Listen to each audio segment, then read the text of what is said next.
नमस्कार दोस्तों, स्वागत है आपका friends at preparation YouTube channel पर। इस चैनल पर मैं लेके आता हूं आपके लिए रोजाना एजुकेशनल वीडियो। आज की इस वीडियो में मैं डिस्कस करने वाला हूं आपके साथ करंट अफेयर जनरल स्टडी की वे क्वेश्चन जो कि आपसे किसी भी कॉम्पिटेटिव एग्जाम में पूछे जा सकते हैं। आपके यूपीएससी या फिर किसी भी स्टेट पीजीएस एग्जाम की तैयारी कर रहे हैं, वहां पर ये क्वेश्चन आपके लिए काफी इंपॉर्टेंट हो सकते हैं। वीडियो को यूज करिए एज ए प्रैक्टिस के लिए और चेक करिए कितने क्वेश्चन के आंसर आप सही दे पा रहे हैं, ठीक है। और उसके बाद अपने प्लान को रिवाइज करते हुए रिवीजन करिए उन टॉपिक्स को जिस टॉपिक पे आप क्वेश्चन गलत अटेम्प्ट कर रहे हैं, ठीक है। तो भाई लास्ट में आपने क्या करना है, कमेंट करके अपना स्कोर बताना है और साथ ही साथ जो क्वेश्चन मैं आपसे पूछूंगा उसका भी आपको आंसर बताना है। चलिए स्टार्ट करते हैं। वीडियो पे पहली बार देख रहे हैं तो भी चैनल को सब्सक्राइब करके भी बेल आइकन को प्रेस कर दीजिए ताकि आपको आने वाली वीडियो की नोटिफिकेशन मिल सके, ठीक है। चलो स्टार्ट करते हैं।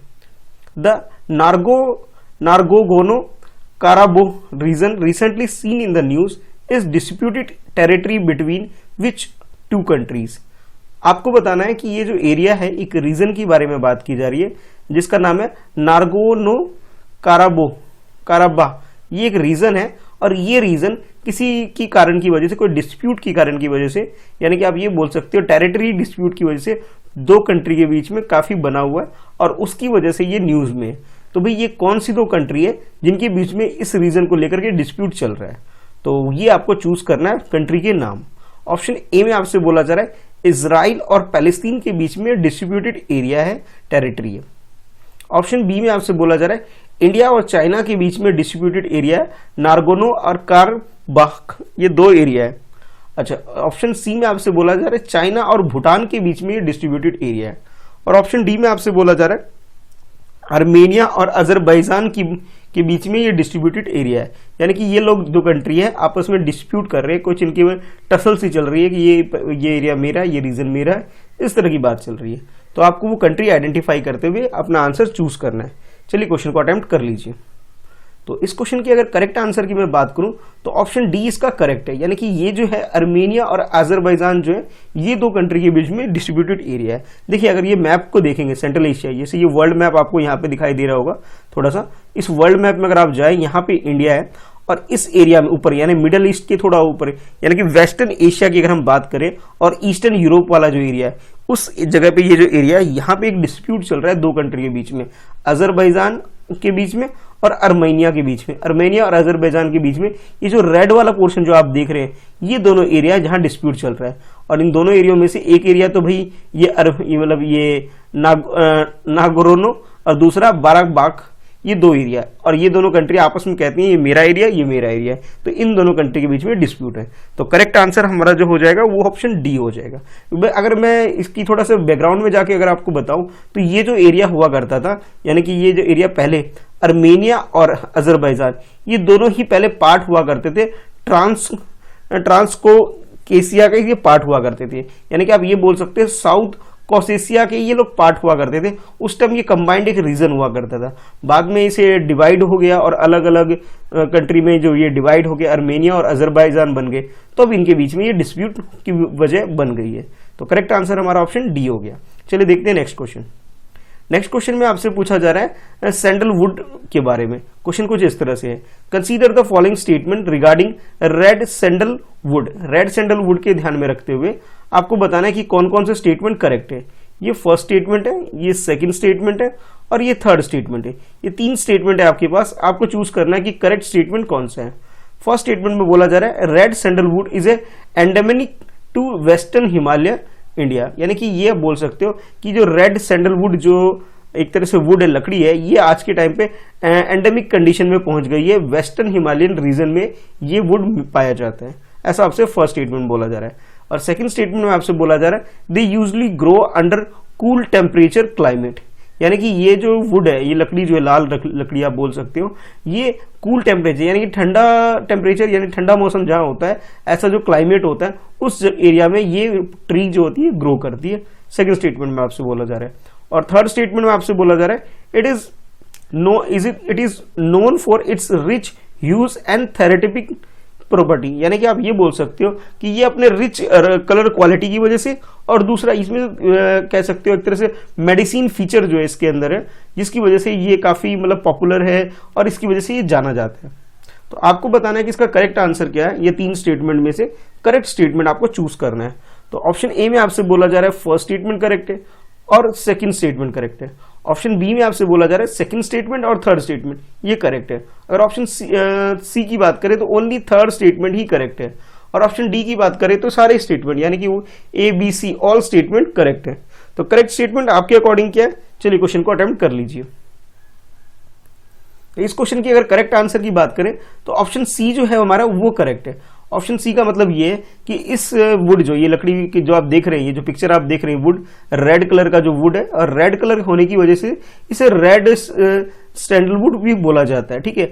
और इसकी जो ये प्रॉपर्टी है कि भी ये कलर में काफी रिच होता है और थेरेपी के लिए ये यूज होता है, यानी किसी भी थेरेपी वगैरह के लिए यूज होता है। यानी कि आप ये कह सकते हो कि भी ये जो हमारी जो कंट्री है और इस पर्टिकुलर जो रीजन एशियन रीजन है, यहाँ पे इस वुड को मेडिकल फीचर की वजह से भी यूज किया जाता है और इसमें ये डिमांड भी है। चाइना और जापान जैसी कंट्री है, वहां पे ये कॉस्मेटिक और मेडिसिन प्रोडक्ट बनाने में भी काफी यूज इसका किया जाता है और इस वजह से ये काफी फेमस भी है। यानी कि आप ये बोल सकते हो थर्ड स्टेटमेंट तो बिल्कुल करेक्ट है। अब बात करते हैं गलत स्टेटमेंट की। तो फर्स्ट स्टेटमेंट में ये बोला गया आपको कि ये जो वुड है ये कॉमनली जो है ये हिमालयन रीजन में है। ये हिमालयन रीजन में नहीं है ये वुड पाया जाता, बल्कि ये हमारी कंट्री में जो साउथ इंडिया है यानी कि तमिलनाडु के आसपास का कह सकते हो, कर्नाटका, तमिलनाडु, केरला का जो रीजन है उस रीजन में इस ट्री को उगाया जाता है और उस एरिया में ये मतलब उस क्लाइमेट टेम्परेचर जो होता है जिस हिसाब से इसको रिक्वायरमेंट होती है ये फुलफिल होती है। यानी कि आप ये बोल सकते हैं ये साउथ इंडिया जो है उस एरिया में ये ट्री और ये वुड हमें पाया जाता है। तो फर्स्ट स्टेटमेंट तो हमारा गलत हो गया। अगर सेकंड स्टेटमेंट की बात करें जिसमें आपसे बोला गया था कि कूल टेम्परेचर में ये ट्री ग्रो करती है, नहीं, ये कूल टेम्परेचर में नहीं बल्कि ये हॉट और ड्राई क्लाइमेट जो होता है वहां पे ये ट्री ग्रो करती है। इट मीन्स ये हुआ कि सेकंड स्टेटमेंट भी हमारा गलत हो गया। तो करेक्ट आंसर जो हमारा सी हो जाएगा सिर्फ इस वजह से कि हमारा जो थर्ड स्टेटमेंट है वो करेक्ट है, ठीक है। अच्छा, अब ये क्वेश्चन आपसे इसलिए भी पूछा जा रहा है, अभी रिसेंटली क्या हो रहा है कि भी एक डिसीज सामने आ रही है सैंडलवुड स्पाइक डिसीज, और उस डिसीज की वजह से ये जो ट्री है सैंडलवुड ट्री है जो हमारी कंट्री में है ये एक सीरियस थ्रेट की तरफ लीड कर रही है, जिसकी वजह से ये क्वेश्चन आपसे पूछा जा रहा है, ठीक है। चलिए देखते हैं नेक्स्ट क्वेश्चन को। अब तो नेक्स्ट क्वेश्चन में आपसे पूछा जा रहा है भगत सिंह के बारे में। अभी रिसेंटली क्या हुआ है कि भगत सिंह जी का बर्थडे था और उस वजह से ये क्वेश्चन आपके लिए काफी इंपॉर्टेंट बन जाता है। इंडियन फ्रीडम मूवमेंट का भी आप जोड़ करके समझ सकते हैं कि इंडियन फ्रीडम मूवमेंट की वजह से भी क्वेश्चन आपसे पूछा जा सकता है। तो क्वेश्चन कुछ इस तरह से है, with which of the following incident Bhagat Singh was associated. आपको बताना है इनमें से कौन सा इंसिडेंट है जिससे हमारे जो भगत सिंह थे, शहीद भगत सिंह, वो इनसे जुड़े हुए थे। तो फर्स्ट आपसे बोला जा रहा है लाहौर कॉन्स्पिरेंसी केस की वजह से ये जुड़े हुए थे, इस केस से भगत सिंह जुड़े हुए थे। सेकंड बोला जा रहा है आपकी protest against defence of Indian act, defence Indian act की वजह से ये प्रोटेस्ट करने की वजह से ये मतलब इससे जुड़े हुए थे, एसोसिएटेड थे। और थर्ड में आपसे बोला जा रहा है protest against the Simon commission, और उससे भी ये भगत सिंह जुड़े हुए थे। तो आपको अगर भगत सिंह के बारे में अगर आप थोड़ा बहुत भी जानते हैं तो आप ये बता सकते हैं ये तीनों ही केस से क्या भगत सिंह जुड़े थे या नहीं थे, उनसे ये रिलेटेड है, एसोसिएटेड है या नहीं है, ये आपको बताना है, ठीक है। बहुत इजी आंसर है। अगर आपने मूवी वगैरह भी देखी है भगत सिंह के ऊपर तो क्वेश्चन को बहुत आसानी से आप कर सकते हैं, ठीक है। ऑप्शन ए में आपसे बोला जा रहा है कि फर्स्ट यानी कि ओनली वन जो है वो करेक्ट है, और ऑप्शन बी में आपसे बोला जा रहा है सेकंड एंड थर्ड जो है वो करेक्ट है। और हम अगर बात करें ऑप्शन सी की, इसमें आपसे बोला जा रहा है फर्स्ट एंड थर्ड जो है वो करेक्ट है। और ऑप्शन डी में आपसे बोला जा रहा है ऑल थ्री यानी कि फर्स्ट सेकंड थर्ड तीनों ही जो केसेस है इससे हमारे भगत सिंह जी जो है जुड़े हुए थे। तो करेक्ट आंसर क्या है ये आपको बताना है, ठीक है। तो भगत सिंह की अगर हम बात करें तो भी हमारी कंट्री में ये ऐसे एक यंगस्टर थे जिन्होंने हमारे फ्रीडम मूवमेंट को काफ़ी एनर्जेटिक बनाया, और भाई इनकी कंट्रीब्यूशन की वजह से आज हम लोग फ्री हो पाए हैं और एक ऐसी कंट्री में जी पा रहे हैं जो कि किसी का गुलाम नहीं है, किसी के अंडर में नहीं है, बल्कि अपना डिसीजन खुद ले पा रही है, ठीक है। अगर हम बात करें भगत सिंह के थोड़ी केसेस के बारे में बात करें तो 1928 में जब लाला लाजपत राय जी ने जो साइमन कमीशन के अराइवल पे जो उन्होंने एक प्रोटेस्ट निकाला था और उस प्रोटेस्ट में उनकी पिटाई की गई थी और उस पिटाई की इंजरी की वजह से उनकी डेथ भी हो गई थी। तो उसकी वजह से जो एक रिवेंज लेने के लिए लाला लाजपत राय का बदला लेने के लिए भगत सिंह जी ने क्या किया था कि भाई साइमन को यानी कि जो साइमन क्या नाम क्या सॉन्डर्स को ये हत्या कर दी गई थी, उसको मार दिया गया था। तो उसमें ये एसोसिएटेड थी 1928 19 की केसेस में, और उसी केस को बोला जाता है लाहौर कॉन्स्पिरेसी केस, और इससे डायरेक्टली एसोसिएटेड थे हमारे भगत सिंह जी। ये तो फर्स्ट हो गया। अच्छा, सेकंड स्टेटमेंट की बात करें तो सेकंड स्टेटमेंट ये है कि भगत सिंह और बीके दत्त जो थे, बटुकेश्वर दत्त जी जो थे, ये इन्होंने असेंबली में बम फेंका था, लेकिन इनका टारगेट किसी को मारना वारना नहीं था, ये सब जानते हैं, बस ये था कि भाई अंग्रेजों को सुनाना था कि भाई उनकी बात सुनी जाए। तो उस केस से भी ये जुड़े हुए थे, जिसे अंग्रेजों ने ट्रीट कर लिया गया था। डिफेंस ऑफ इंडिया एक्ट के तहत इनके ऊपर केस चार्जेस लगा दिए गए थे। तो ये दो तो ये हो गए थे, यानी कि आप ये बोल सकते हो कि ये इस तरह की जितनी भी चीजें हैं जिसके भगत सिंह के बारे में बोला जा रहा है, तो इस तरह की चीजों से काफी ये एसोसिएटेड थे, जुड़े हुए थे। ठीक है, तो आप ये बोल सकते हो तीनों ही स्टेटमेंट, फर्स्ट सेकंड थर्ड, तीनों ही स्टेटमेंट जो है बिल्कुल इनसे कनेक्टेड है, यानी कि साइमन कमीशन से भी जुड़े हुए हैं, ठीक है, लाहौर कॉन्स्पिरेसी केसेस से भी जुड़े हुए हैं, साथ ही साथ आप बोल सकते हो डिफेंस ऑफ इंडिया एक्ट, जो formulation of defence of act है, इससे भी डायरेक्टली जुड़े हुए थे। तो करेक्ट आंसर जो हो जाएगा हमारा ऑप्शन डी हो जाएगा। तीनों ही केसेस से डायरेक्टली एसोसिएटेड है भगत सिंह जी। ठीक है, तो करेक्ट आंसर हमारा डी है। अच्छा, ये बताइएगा कि भगत सिंह का बर्थडे कब आता है और इनको फांसी किस डेट को दी गई थी? ये आपके लिए एक छोटा सा क्वेश्चन है, क्वेश्चन का आंसर जरूर दीजिएगा। ठीक है, चलिए देखते हैं नेक्स्ट क्वेश्चन। नेक्स्ट क्वेश्चन में आपसे पूछा जा रहा है which of the following are the full member of Mercosur. Mercosur bloc जो है, उस ब्लॉक के बारे में बताना है कि कौन कौन सी कंट्री इसके मेंबर है। तो फर्स्ट कंट्री जो बताया जा रहा है अर्जेंटीना, सेकंड कंट्री आपसे बताया जा रहा है ब्राजील, और थर्ड कंट्री आपसे बोला जा रहा है वेनेजुएला। ठीक है, वेनेजुएला। ये तीन कंट्री है, इन तीनों कंट्री में से आपको आइडेंटिफाई करना है कि भी मार्कोसुर ब्लॉक जो है उसमें कौन कौन सी कंट्री इन्वॉल्व है, उससे जुड़ी हुई है। तो आपके पास जो कोड्स हैं यानी कि ऑप्शन है आपके पास कुछ इस तरह से, और आपको करेक्ट वाला चूज करना है। ऑप्शन ए के अकॉर्डिंग फर्स्ट और थर्ड जो कंट्री है यानी कि अर्जेंटीना और वेनेजुएला, ये जुड़ी हुई है, और ऑप्शन बी में आपसे बोला जा रहा है सेकंड एंड थर्ड कंट्री यानी कि ब्राजील और वेनेजुएला, इससे जुड़ी हुई है। और ऑप्शन सी में आपसे बोला जा रहा है फर्स्ट एंड सेकंड कंट्री यानी कि ब्राजील और क्या नाम है अर्जेंटीना, इससे जुड़ी हुई है। और ऑप्शन डी में आपसे बोला जा रहा है फर्स्ट सेकंड थर्ड यानी कि तीनों कंट्री अर्जेंटीना, ब्राजील और वेनेजुएला, ये तीनों ही कंट्री इससे जुड़ी हुई है। क्या बोल सकते हैं इसको, मैक्रोसुर ब्लॉक से तीनों कंट्री जुड़ी हुई है। ठीक है, तो आपके अकॉर्डिंग करेक्ट आंसर क्या है? चलिए अपना कमेंट करके आंसर जरूर बताइए पहले, उसके बाद आगे देखिएगा स्कोर क्या है। अच्छा ठीक है, मैं अब आपको आंसर ही बता देता हूं। तो इस क्वेश्चन का जो करेक्ट आंसर है वो सी है। सी का मतलब ये है कि भाई ये दो कंट्री हैं, एक तो क्या नाम है ब्राजील और दूसरा अर्जेंटीना। ब्राजील और अर्जेंटीना, ये ब्राजील है, आप लोग जानते ही हैं, ये ब्राजील है, और ये जो एरिया अर्जेंटीना का, ये तो दोनों जो कंट्री है ये डायरेक्टली जुड़ी हुई है एक ट्रीटी के थ्रू। इस ट्रीटी को बोला जाता है ट्रीटी ऑफ असुएंस, एक तरह से बोल सकते हो। इस ट्रीटी से जुड़े हुए जो 1994 में साइन की गई थी। ठीक है, और इस ट्रीटी की वजह से ये दोनों कंट्री 1991 में जब स्टैब्लिश्ड हुआ था, और 1994 में एक और ट्रीटी साइन की गई थी, और वो प्रेट्रो, ये इस ट्रीटी की वजह से ये दोनों कंट्री आपस में जुड़ी है मैक्रोसुर ब्लॉक के। इनिशियली ये जो मेंबर थे इसके अंदर ज्यादा मेंबर हुआ करते थे, यानी कि वेनेजुएला भी इसका मेंबर था, लेकिन 2016 में वेनेजुएला को इसकी मेंबरशिप सस्पेंड कर दी गई थी। तो आज के टाइम पे 4 कंट्री अर्जेंटीना, ब्राजील, पैराग्वे और उरुग्वे, ये जो 4 कंट्री है ये इस ब्लॉक में रह गई है। तो करेक्ट आंसर हमारा सी हो जाएगा, फर्स्ट और सेकंड कंट्री बिल्कुल करेक्ट है। वैसे आपको याद करने का एक तरीका ये मैं बता सकता हूँ कि लैटिन अमेरिकन कंट्री है ये सारी की सारी। अच्छा, उसके बाद ये कि ये चारों ही कंट्री, चाहे आप अर्जेंटीना की बात कर लीजिए, ब्राजील की बात करिए, पराग्वे की बात करिए, उरुग्वे की बात करिए, ये चारों ही कंट्री ऐसी हैं जो कि फुटबॉल वर्ल्ड कप जो होते हैं उनमें हमेशा ये पार्टिसिपेट करती है, और अच्छा इनका परफॉर्मेंस भी रहता है। तो इस तरह से भी आप इसको याद रख सकते हैं अगर आप गेम्स वगैरह में इंटरेस्टेड हैं, और सब के सब बहुत अच्छे मतलब वर्ल्ड चैंपियन भी रह चुके हैं इनमें से कई। तो इस तरह से आप इसको याद रख सकते हैं। तो करेक्ट आंसर जो हो जाएगा हमारा सी हो जाएगा। ठीक है, चलिए देखते हैं नेक्स्ट क्वेश्चन। नेक्स्ट क्वेश्चन में आपसे पूछा जा रहा है कि भी एजुकेशन से रिलेटेड है, यानी कि हमारी जो एचआरडी मिनिस्ट्री है कुछ उधर से ये क्वेश्चन बन सकता है आपके लिए।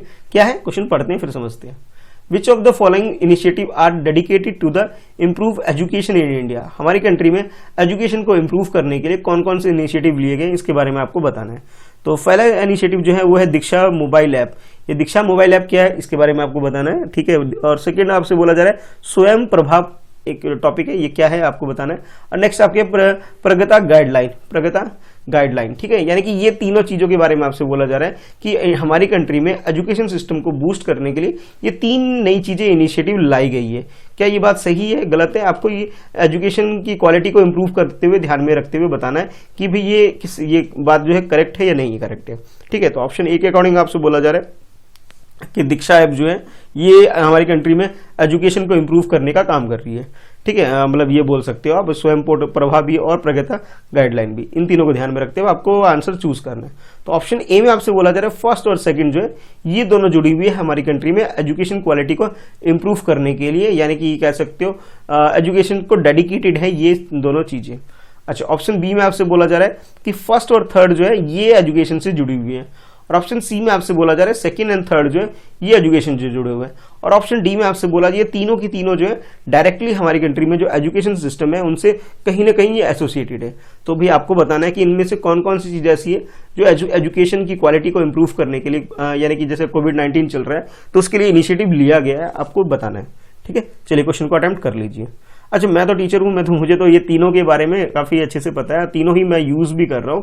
तो भाई ये जो तीनों चीजें काफी इंपॉर्टेंट है, क्योंकि देखिए एक तो वजह ये है कि कोविड-19 की प्रॉब्लम की वजह से स्कूल या कॉलेज नहीं स्टार्ट हो पा रहे हैं, खासतौर पे स्कूल लेवल पे काफी प्रॉब्लम आ रही है। कॉलेज वगैरह में तो ठीक है, बच्चे बड़े होते हैं, वो मतलब कह सकते हो आप कंप्यूटर वगैरह, लैपटॉप, मोबाइल वगैरह यूज करके ई लर्निंग के जो जितने भी सोर्स हैं, ठीक है, उसकी तरह ये पढ़ाई कर लेते हैं। लेकिन हम स्कूल स्टूडेंट की बात करें, खासतौर पे जो क्लास 1 से लेकर क्लास 12 तक के स्टूडेंट की बात करें, उनमें ये एजुकेशन को रिलेटेड काफी प्रॉब्लम आ रही है और उनकी क्लासेस नहीं हो पा रही है। तो उसको ध्यान में रखते हुए हमारी कंट्री में जो एचआरडी मिनिस्ट्री ने काफी सारे इनिशिएटिव लिए हुए हैं। उसके अंदर से आप बोल सकते हो कि दीक्षा पोर्टल भी उनमें से एक है, जिसे 2017 में एचआरडी मिनिस्ट्री ने लॉन्च किया था। ये इसलिए लॉन्च किया था ताकि डिजिटल प्लेटफॉर्म पर टीचर इंटरेक्ट कर सके, एक दूसरे को नॉलेज शेयर कर सके, एक कम्युनिटी बिल्ड कर सके। ठीक है, और मतलब कह सकते हो कई ऐसी इनोवेशन प्रैक्टिस जो हो रही है वो एक दूसरे के साथ शेयर कर सके।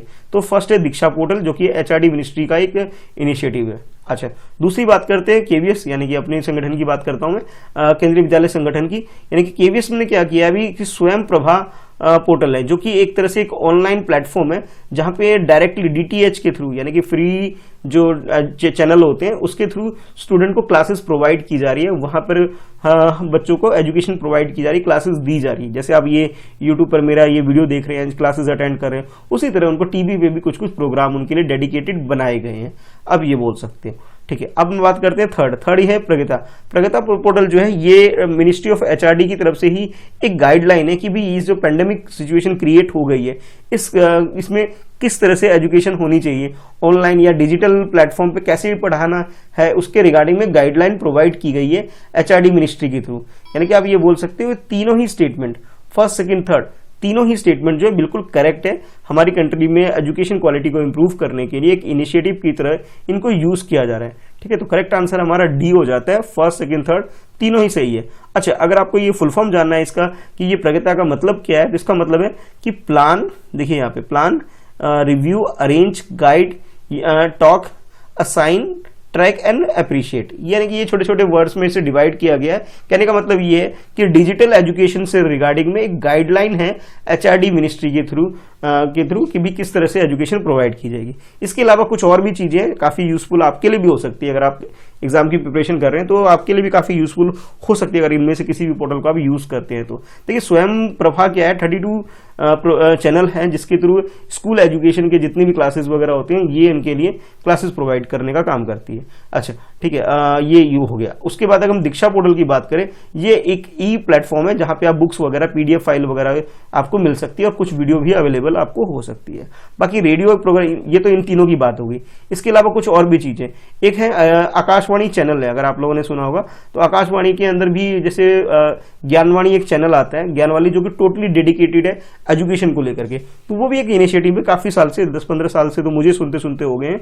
ठीक है, तो काफी यूजफुल है, आपके कई सारे प्रोग्राम उसके अंदर आते हैं, अगर आप उसे यूज टू हैं उससे तो आपके लिए काफी हेल्पफुल हो सकता है। ठीक है, तो मैं ये अलग से बता रहा हूँ, मतलब क्वेश्चन का पार्ट नहीं है पर आपको पता होना चाहिए। तो ये बोल सकते हैं कि करेक्ट आंसर जो आपका हो गया, करेक्ट आंसर आपका डी हो जाएगा।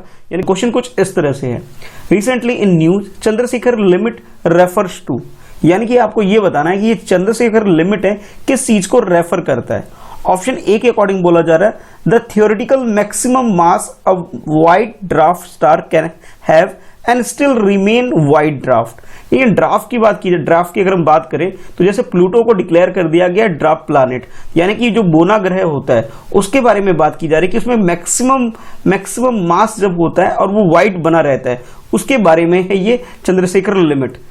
ऑप्शन ए में आपसे बोला जा रहा है। ऑप्शन बी में आपसे बोला जा रहा है कि maximum possible mass of a black whole.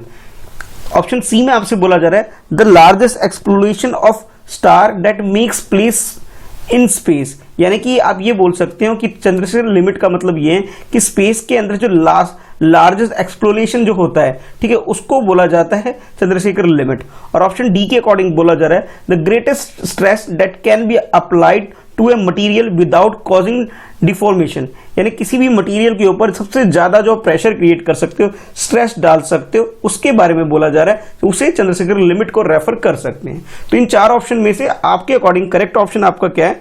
चलिए क्वेश्चन को अटेम्प्ट करके बताइए सही आंसर आपका क्या है। तो इस क्वेश्चन की अगर करेक्ट आंसर की बात करें तो ऑप्शन ए हमारा करेक्ट है, यानी कि जो चंद्रशेखर, जो हमारी कंट्री में जो साइंटिस्ट थे, ठीक है, एस चंद्रशेखर, जिसे सुब्रमण्यम चंद्रशेखर पूरा नाम इनका, इन्होंने एक लिमिट बताई थी जिसके उस लिमिट का नाम इनके नाम पे ही पड़ गया, यानी कि आप ये बोल सकते हो चंद्रशेखर लिमिट। उसके अकॉर्डिंग ये है कि एक थ्योरेटिकल मैक्सिमम मास है किसी भी वाइट ड्वार्फ प्लैनेट का, स्टार का, जो कि वो अपने अंदर जो मैक्सिमम वाइट रहता है उसके बारे में है।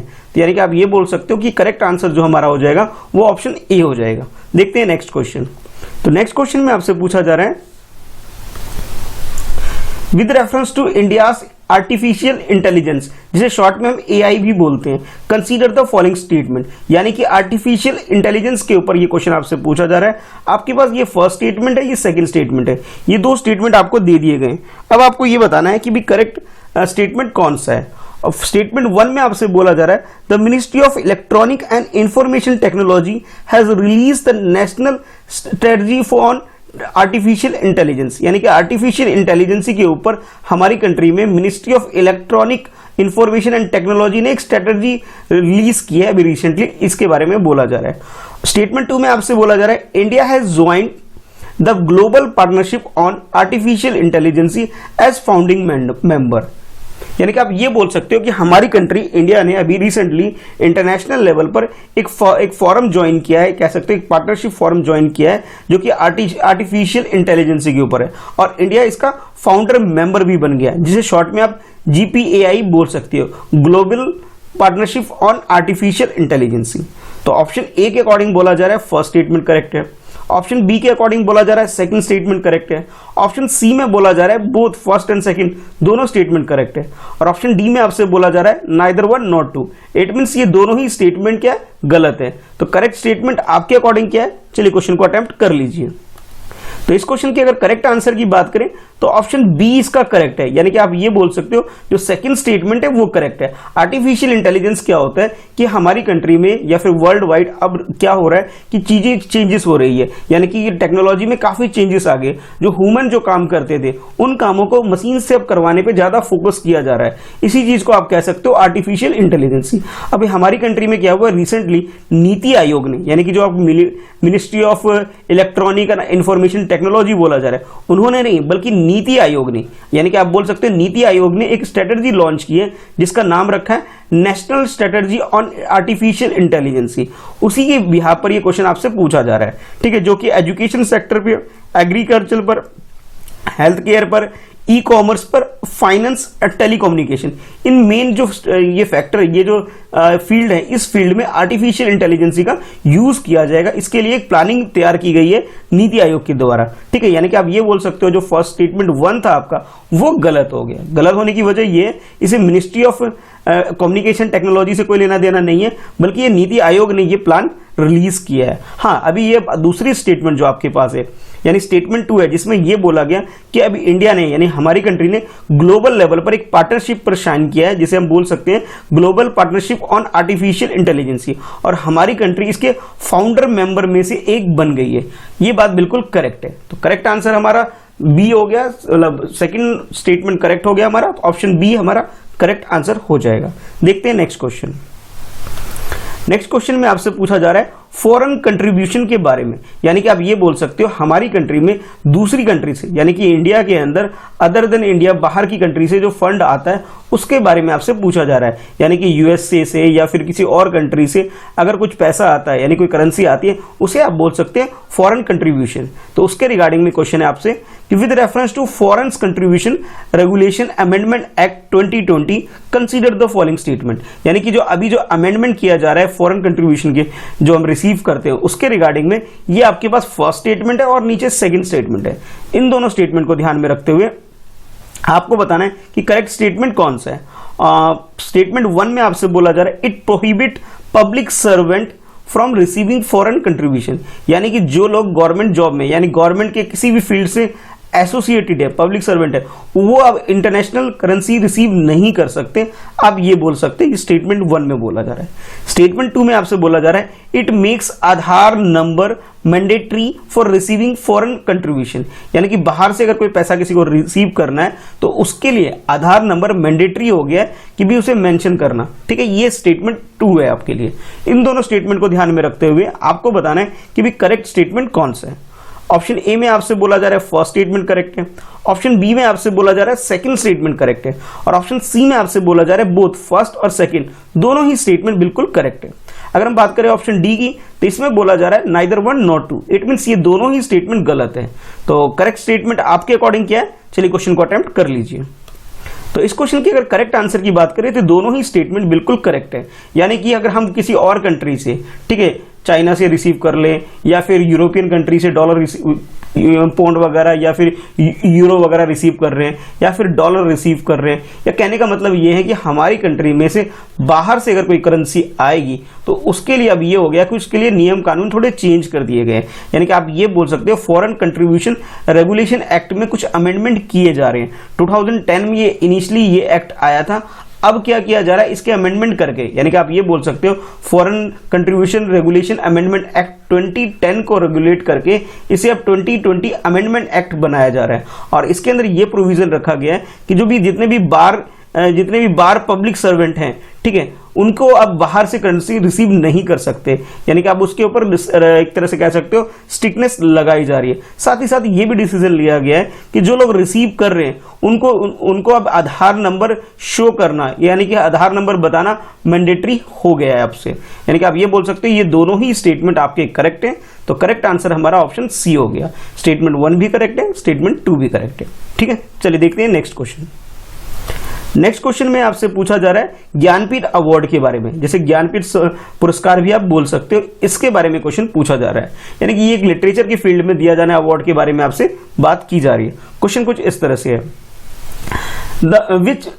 With reference to Jnanpith award consider the following statement, यानी कि ज्ञानपीठ अवार्ड को ध्यान में रखते हुए आपको ये फर्स्ट स्टेटमेंट और ये सेकंड स्टेटमेंट ध्यान से पढ़ लेना है, और उसके बाद जो भी स्टेटमेंट है ये दोनों उनमें से चूज करना है कि कौन कौन से स्टेटमेंट आपको करेक्ट लग रहे हैं। स्टेटमेंट 1 में बोला जा रहा है the award is given for literary work in Indian language only, यानी कि हमारी कंट्री में जो 22 लैंग्वेज है हमारे कॉन्स्टिट्यूशन के अंदर जो मेंशन है, सिर्फ और सिर्फ इन लैंग्वेज के अंदर अगर कोई लिटरेचर का कोई अच्छा काम करता उसी को ये ज्ञानपीठ अवार्ड दिया जाएगा।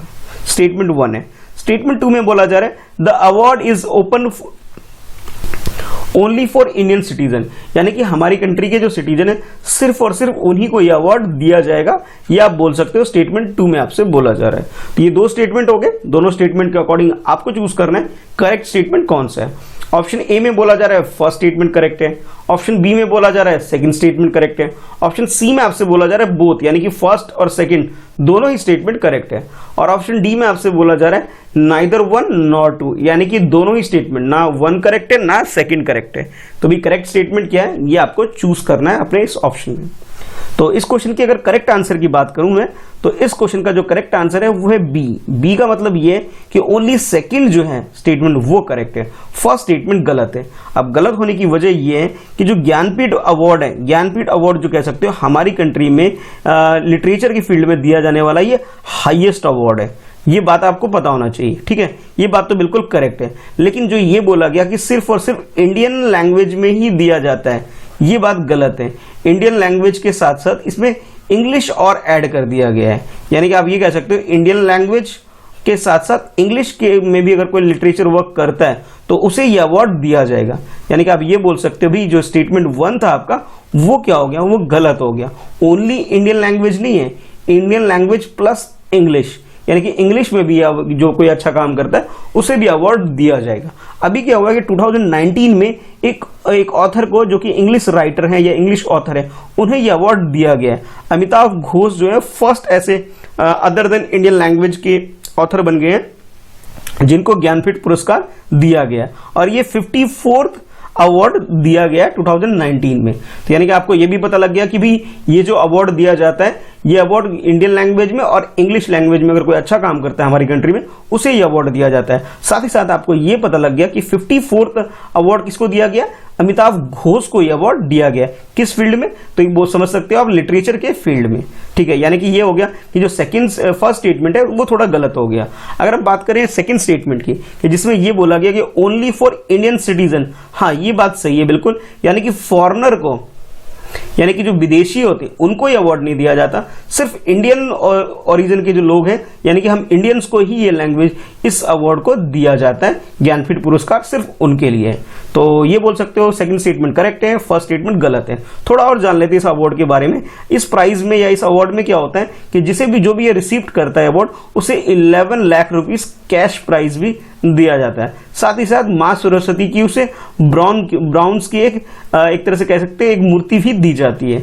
यानी, और ये जो पुरस्कार है, ये जो अवार्ड है, इसे जो स्पॉन्सर करती है वो एक कल्चर ऑर्गेनाइजेशन है जिसका नाम है भारतीय ज्ञानपीठ, वो इस अवार्ड को देती है। तो भाई ज्ञानपीठ अवार्ड के बारे में काफी कुछ आपको पता लग चुका है। चलिए, आपके लिए क्वेश्चन ये रहेगा कि ये बताना मुझे कि ज्ञानपीठ अवार्ड को फर्स्ट टाइम किसको दिया गया था, ये आप बताएंगे कि फर्स्ट टाइम ज्ञानपीठ अवार्ड को रिसीव करने वाले ऑथर, राइटर, पोइट कौन है, ये आपको बताना है, और किस लैंग्वेज से वो जुड़े हुए, ये भी आपको बताना है। ठीक है, देखते हैं नेक्स्ट क्वेश्चन। नेक्स्ट क्वेश्चन में आपसे पूछा जा रहा है, विद रेफरेंस टू लोक अदालत कंसीडर द फॉलोइंग स्टेटमेंट, यानी कि लोक अदालत को ध्यान में रखते हुए आपको चेक करना है कौन सा स्टेटमेंट करेक्ट है। ये फर्स्ट स्टेटमेंट है, ये सेकंड स्टेटमेंट है, ये थर्ड स्टेटमेंट है। तो 3 स्टेटमेंट आपके पास हो गए, आपको चूज करना है कि करेक्ट स्टेटमेंट कौन सा है। स्टेटमेंट 1 में बोला जा रहा है, it is component of alternative dispute resolution, यानी कि जो डिस्प्यूट होता है, कोई केस वगैरह जो होता है, उसे सॉल्व करने का एक अल्टरनेटिव के रूप में ये काम करता है लोक अदालत। स्टेटमेंट 1 में ये बोला जा रहा है। स्टेटमेंट 2 में आपसे बोला जा रहा है, इट हैज कॉन्स्टिट्यूशनल स्टेटस, यानी कि हमारे कॉन्स्टिट्यूशन के अंदर ही आप बोल सकते हैं ये चीज मेंशन है कि भी लोक अदालत जैसा कॉन्सेप्ट हमारी कंट्री में होगा।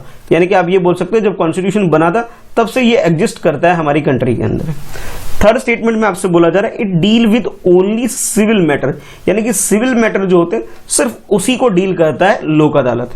तो ये 3 स्टेटमेंट हो गए आपके पास, आपको बताना है करेक्ट स्टेटमेंट कौन सा है। ठीक है, ऑप्शन ए में बोला जा रहा है फर्स्ट स्टेटमेंट करेक्ट है, ऑप्शन बी में बोला जा रहा है second and third statement correct है, और ऑप्शन सी में आपसे बोला जा रहा है फर्स्ट स्टेटमेंट और सेकंड स्टेटमेंट करेक्ट है, और ऑप्शन डी में आपसे बोला जा रहा है 1 2 3, यानी कि फर्स्ट 3 स्टेटमेंट, यानी कि तीनों के तीनों स्टेटमेंट बिल्कुल करेक्ट है। तो भाई करेक्ट स्टेटमेंट आपके अकॉर्डिंग क्या है, चलिए ऑप्शन को चूज कर लीजिए। और हाँ, लास्ट में कमेंट पे अपना स्कोर भी आपको बताना है। भाई अगर वीडियो लाइक नहीं किया आपने तो वीडियो लाइक जरूर कर दीजिए, क्योंकि जब आप वीडियो लाइक करते हैं तो मुझे मोटिवेशन मिलता है और मैं आपके लिए और अच्छे कंटेंट लाता हूँ। अच्छा, आप समझ लेते हैं ये लोक अदालत के बारे में जो क्वेश्चन पूछा गया था। तो जैसा कि आप पिक्चर में आप देख सकते हैं कि कई बार क्या होता है कि नॉर्मल जो केस की प्रोसीडिंग होती है वहां पे जाने की वजह लोग जब आपस में खुद से ही मैटर को लोक अदालत में सुलझा लेते हैं, तो भाई ये एक अल्टरनेटिव तरीका होता है जहां लोग अपने जो भी डिस्प्यूट चल रहे होते हैं किसी भी बात को लेकर के उसे रिजॉल्व कर लेते हैं, उसे सॉल्व कर लेते हैं। यानी कि आप ये बोल सकते हो जो फर्स्ट स्टेटमेंट है वो बिल्कुल करेक्ट है। अब बात करते हैं सेकंड स्टेटमेंट की। तो सेकंड स्टेटमेंट में बोला गया था कि इसके अंदर ये है कि हमारे कॉन्स्टिट्यूशन में अंदर ऑलरेडी मेंशन है, यानी कि ये बोला जा सकता है कि कॉन्स्टिट्यूशनल बॉडी है।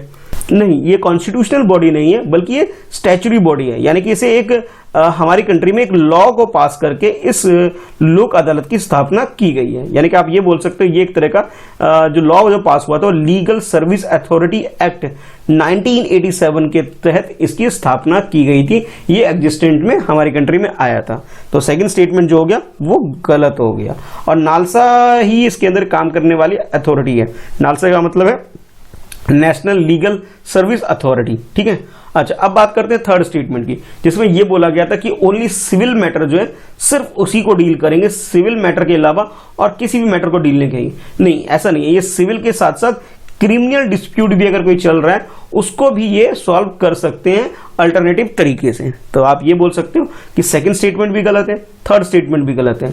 ठीक है, तो आंसर क्या हो जाएगा हमारा, ऑप्शन ए हो जाएगा, यानी कि ओनली फर्स्ट स्टेटमेंट जो है सिर्फ वो करेक्ट है। तो क्वेश्चन है आपके लिए, recently in the news Dharma Guardian is annual joint military exercise between. अभी रिसेंटली एक एक्सरसाइज हुई है जिसका नाम है धर्मगार्जन, और ये पूछा जा रहा है आपसे ये जो एनुअल ज्वाइंट मिलिट्री एक्सरसाइज है किन दो कंट्री के बीच में है। तो ऑप्शन ए के अकॉर्डिंग बोला जा रहा है इंडिया एंड म्यांमार के बीच में ये एक्सरसाइज होती है जिसका नाम है कि धर्मगार्जन। उसके बाद ऑप्शन बी में आपसे बोला जा रहा है इंडिया एंड जापान के बीच में ये एक्सरसाइज होती है, और ऑप्शन सी में आपसे बोला जा रहा है इंडिया एंड कोरिया के बीच में एक्सरसाइज होती है। कोरिया मतलब साउथ कोरिया की मैं बात कर रहा हूं। और ऑप्शन डी में आपसे बोला जा रहा है इंडिया और बांग्लादेश के बीच में ये एक्सरसाइज होती है। तो आपका करेक्ट आंसर क्या है, चलिए क्वेश्चन को अटेम्प्ट कर लीजिए। तो इस क्वेश्चन के अगर करेक्ट आंसर की मैं बात करूं तो ऑप्शन बी हमारा करेक्ट आंसर हो जाएगा, यानी कि ये जो एक्सरसाइज है धर्मगार्जन ये इंडिया और जापान के बीच में होती है। यानी कि आप ये बोल सकते हो कि जापान जो कंट्री है, ठीक है, एशिया के, और इंडिया, ये दो बड़ी कंट्री जो एशिया के अंदर है, इन दोनों कंट्री के बीच में जो मिलिट्री एक्सरसाइज होती है वो है धर्मगार्जन। और इंडिया तीनों लेवल पर, यानी कि आप ये बोल सकते हो कि आर्मी के लेवल पर, ठीक है, एयरफोर्स के लेवल पर और नेवी पर, तीनों लेवल पर जापान के साथ एक्सरसाइज करता है। सबसे पहले बात कर लेते हैं धर्मगार्जन। तो धर्मगार्जन जो एक्सरसाइज होती है ये एनुअल बेसिस पे इंडिया और जापान करती है, और इसकी जो मिलिट्री है, मिलिट्री का मतलब है कि इनकी जो आर्मी है, आर्मी एक्सरसाइज करती है। यानी कि आप ये बोल सकते हो धर्मगार्जन तो आर्मी की एक्सरसाइज है इंडिया और जापान की। इसके अलावा मरीन बायलैटरल एक्सरसाइज भी इंडिया और जापान करती है जिसे जिमैक्स बोला जाता है। ठीक है, और ये जिमैक्स जो एक्सरसाइज है ये दोनों की जो नेवी होती है, यानी जापानीज नेवी और इंडियन नेवी दोनों मिलकर ये एक्सरसाइज करती है।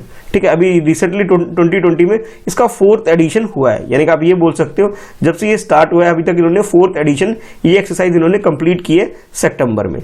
अच्छा, इसके अलावा एक एक्सरसाइज और है जो कि एयरफोर्स के द्वारा की जाती है जिसका नाम है सिन्यू मैत्री एक्सरसाइज। ये सिन्यू मैत्री एक्सरसाइज भी इंडिया और जापान के बीच में, और दोनों ही कंट्री की जो एयरफोर्स है वो इस एक्सरसाइज को करती है। यानी कि आपको नेवी का भी पता होना चाहिए, एयरफोर्स का भी पता होना चाहिए और आर्मी का भी पता होना चाहिए। यानी कि तीनों ही लेवल पे इंडिया जापान के साथ जो एक्सरसाइज करती है तीनों के बारे में आपको पता होना चाहिए। तो करेक्ट आंसर हमारा बी हो गया, India and Japan.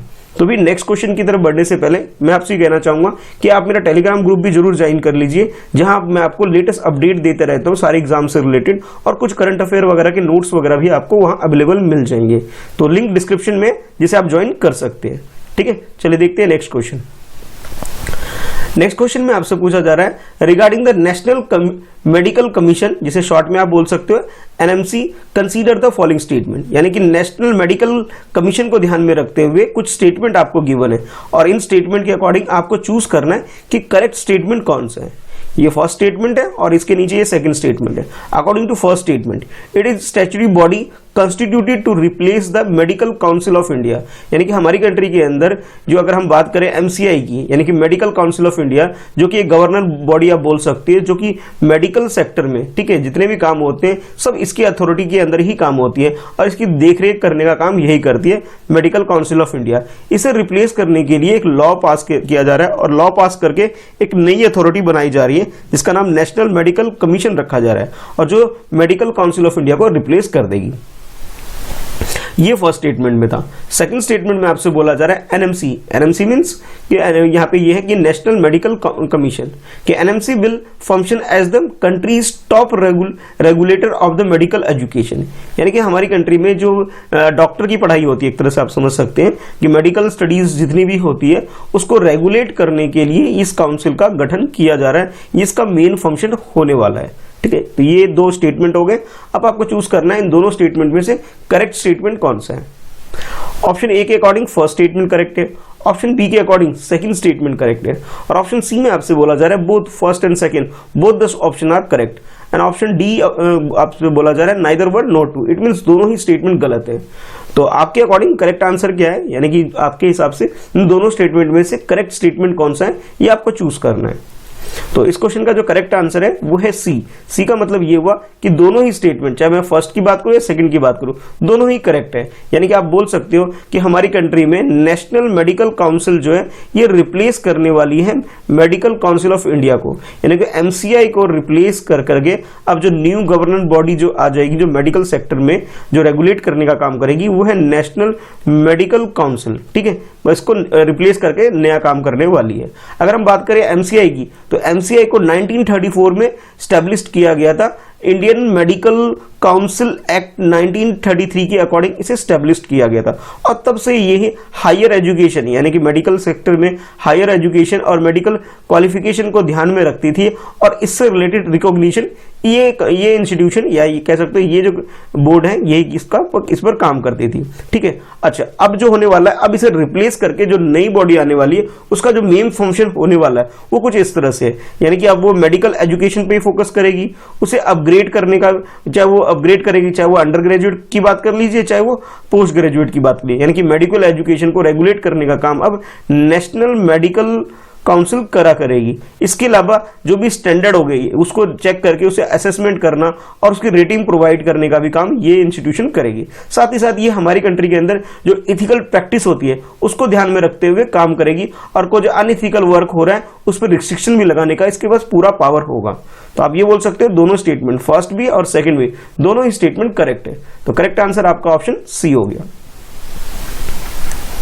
Next question में आपसे पूछा जा रहा है कि which of the following have been identified as the domestic systematically importance insurance, यानी कि जिसे शॉर्ट में आप DSII बोल सकते हो फॉर 2020 एंड 21, यानी कि हमारी कंट्री के अंदर इंश्योरेंस से रिलेटेड कौन कौन से इंस्टीट्यूशन है जिसे पहचान किया गया, जिसे इंपॉर्टेंस इंश्योरेंस कंपनी के रूप में आप आइडेंटिफाई कर सकते हैं, ये आपसे बोला जा रहा है डोमेस्टिक लेवल पे, यानी कि हमारी कंट्री के अंदर की बात की जा रही है।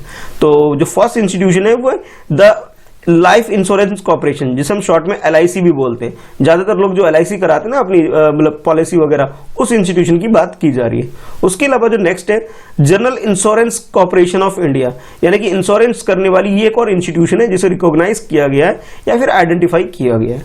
और थर्ड है आपके पास द न्यू इंडिया एश्योरेंस को लिमिटेड, यानी कि ये तीन इंस्टीट्यूशन है हमारी कंट्री के अंदर, फर्स्ट ये, सेकेंड ये और थर्ड ये तीन इंस्टीट्यूशन के बारे में बोला जा रहा है जिसे आइडेंटिफाई किया as a domestic systematic importance insurance company के रूप में आप बोल सकते हो। तो आपके अकॉर्डिंग इन तीनों स्टेटमेंट में से यानी कि तीनों इंस्टीट्यूशन में से करेक्ट इंस्टीट्यूशन कौन सा है ये आपको चूज करना है। ऑप्शन ए के अकॉर्डिंग फर्स्ट एंड थर्ड जो है ये करेक्ट है, ऑप्शन बी के according second and third correct है और ऑप्शन सी में आपसे बोला जा रहा है फर्स्ट और सेकंड करेक्ट है। अगर हम बात करें ऑप्शन डी की, तो इसमें बोला जा रहा है कि तीनों ही इंस्टीट्यूशन बिल्कुल करेक्ट है अगर हम अपनी कंट्री में डोमेस्टिक लेवल पर इंश्योरेंस कंपनी की अगर हम बात करें। ठीक है, तो आपके अकॉर्डिंग करेक्ट आंसर क्या है, क्वेश्चन को अटेम्प्ट कर लीजिए। और हाँ, अगर आपने अभी तक वीडियो लाइक नहीं किया तो भाई लाइक भी करना है आपको वीडियो, ताकि भाई मैं आपके लिए और अच्छे कंटेंट ला सकूं। ठीक है, चलिए क्वेश्चन को अटेम्प्ट करके बताइए करेक्ट आंसर आपका क्या है। तो इस क्वेश्चन की अगर करेक्ट आंसर की बात करें तो तीनों ही इंस्टीट्यूशन जो आपको बताया गया तीनों ही इंस्टीट्यूशन बिल्कुल करेक्ट है। यानी कि आप ये बोल सकते हो कि life insurance corporation of India, जिसे शॉर्ट में हम LIC बोलते हैं, LIC, इसके अलावा general insurance corporation of India, ठीक है, शॉर्ट में आप बोल सकते हो GICI, ठीक है, ये इस तरह से बोल सकते हो। ठीक है, इसकी बात करें या फिर मैं बात करूं कि नेक्स्ट जो आपके पास है the new India insurance company, यानी कि ये तीनों ही इंस्टीट्यूशन, फर्स्ट ये, सेकंड और ये थर्ड, तीनों ही इंस्टीट्यूशन को हमारी कंट्री में इंपॉर्टेंस इंश्योरेंस कंपनी के रूप में रिकॉग्नाइज किया जाता है और ये इंडियन इंश्योरेंस को एक तरह से ये जो काम है ये करती है हमारी कंट्री के अंदर, लोगों को एक इंश्योरेंस प्रोवाइड करने का मेन काम करती है। और इसे जो रेगुलेट करने का जो काम हमारी कंट्री में करती है, यानी कि जितनी भी इंश्योरेंस कंपनी आप बोल लीजिए, सबको रेगुलेट करने का जो काम करती है वो करती है IRDAI, यानी कि जिसे हम फुल फॉर्म बोल सकते हैं Indian insurance regulatory and development authority of India, जो है ये से रेगुलेट करने का काम करती है सारी इंस्टीट्यूशन को। ठीक है, तो करेक्ट आंसर हमारा ऑप्शन डी हो जाएगा, तीनों ही स्टेटमेंट बिल्कुल करेक्ट है। अच्छा, आपके लिए एक छोटा सा क्वेश्चन ये रहेगा कि ये जो इंस्टीट्यूशन है जिसे हम जिसका नाम है IRDAI, इसके बारे में आज आपको पढ़ना है और इसके बारे में थोड़ा डिटेल में बताना है, कुछ कुछ फैक्ट है। स्टैब्लिश कब हुआ था ये बताना है आपको, स्टैब्लिशमेंट के बाद इसके हेड कौन है ये बताना है। ठीक है, उसके बाद ये मतलब इसके अंदर कोई चेंजेस आया, किस अमेंडमेंट के थ्रू इसे स्टैब्लिश किया गया है। ठीक है, कोई लॉ वगैरह इससे रिलेटेड है, तो ये सारी चीजें आपको बतानी है। और ये भी बता सकते हैं कि इंश्योरेंस जो मैटर है ये किसके अंदर आता है, यानी यूनियन लिस्ट में आता है, कॉन्करेंट लिस्ट में आता है या स्टेट लिस्ट में आता है। ये सारी चीजें आपको इसके रिगार्डिंग में स्टडी करके कमेंट करना है। ये आपके लिए आज क्वेश्चन भी होने वाला है। अच्छा, डिटेल में बात करें तो भी ये जो IRDAI जो काम करती है, ये हमारी कंट्री के अंदर जो तीनों ही इंस्टीट्यूशन है, यानी कि जो आप बोल सकते हो ये तीनों LIC, GIC या फिर आप बोले द इंडियन इंश्योरेंस कंपनी, ये सब क्या करती है, हमारी कंट्री के अंदर इंश्योरेंस प्रोवाइड करने का काम करती है। और इस तरह से ये फंड रेस करके गवर्नमेंट को एक सपोर्ट भी प्रोवाइड करने का काम करती है। यानी कि आप ये बोल सकते हो जितने भी रिस्क फैक्टर वाले जो काम है वहां पे लोगों को एक तरह से सहूलियत पहुंचाने के लिए ये काम करती है। ठीक है, तो अब आपको ये पता लग ही चुका है कि IRDAI क्या है। ये एक तरह से रेगुलेटरी या फिर सुपरवाइजर के रूप में काम करती है, जो तीनों इंस्टीट्यूशन को मतलब कंट्रोल करने का भी काम करती है। करेक्ट आंसर हमारा डी हो गया। देखते हैं नेक्स्ट क्वेश्चन। नेक्स्ट क्वेश्चन में आपसे पूछा जा रहा है, with reference to the permanent court of attribution consider the following statement. आप लोगों ने सुना होगा जैसे हमारी कंट्री में सुप्रीम कोर्ट होता है। ठीक है, ये तो मैं कंट्री की बात करूं।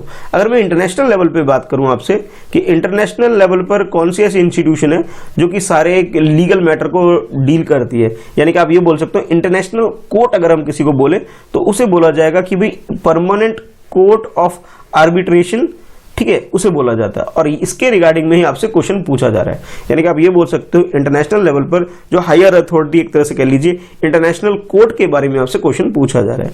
और उसके रिगार्डिंग में आपके पास ये दो स्टेटमेंट दे दिए गए हैं। According to first statement, it is a independent non governmental dispute resolution organisation located in Hague. Hague के अंदर स्टैब्लिश्ड ये एक कोर्ट है जो कि एक इंडिपेंडेंट बॉडी है और नॉन गवर्नमेंटल है, यानी कि गवर्नमेंट की थोड़ी नॉन गवर्नमेंटल एक डिस्प्यूट को सॉर्ट आउट करने के लिए ये इंस्टीट्यूशन काम करती है। और जो इसकी लोकेशन है, लोकेट यानी कि कहाँ पे स्टैब्लिश्ड है, तो बोला जा रहा है हेग। अब हेग कौन सी कंट्री के अंदर है, ये भी आपके लिए क्वेश्चन होने वाला है। ठीक है, एक कंट्री है, उसकी कैपिटल भी है शायद ये। ठीक है, थोड़ा बताना मुझे कमेंट करके कि भाई कौन सी कंट्री से रिलेटेड है, यानी कि कहाँ पर ये हेग की लोकेशन है। अच्छा, सेकंड स्टेटमेंट में आपसे बोला जा रहा है, it is A allied body of United nation, यानी कि यूएनओ जो है, यूनाइटेड नेशन ऑर्गेनाइजेशन की अगर बात करें, यानी कि यूएन की बात करें तो यूएनओ की ये अलाइड बॉडी है, ये आपसे बोला जा रहा है।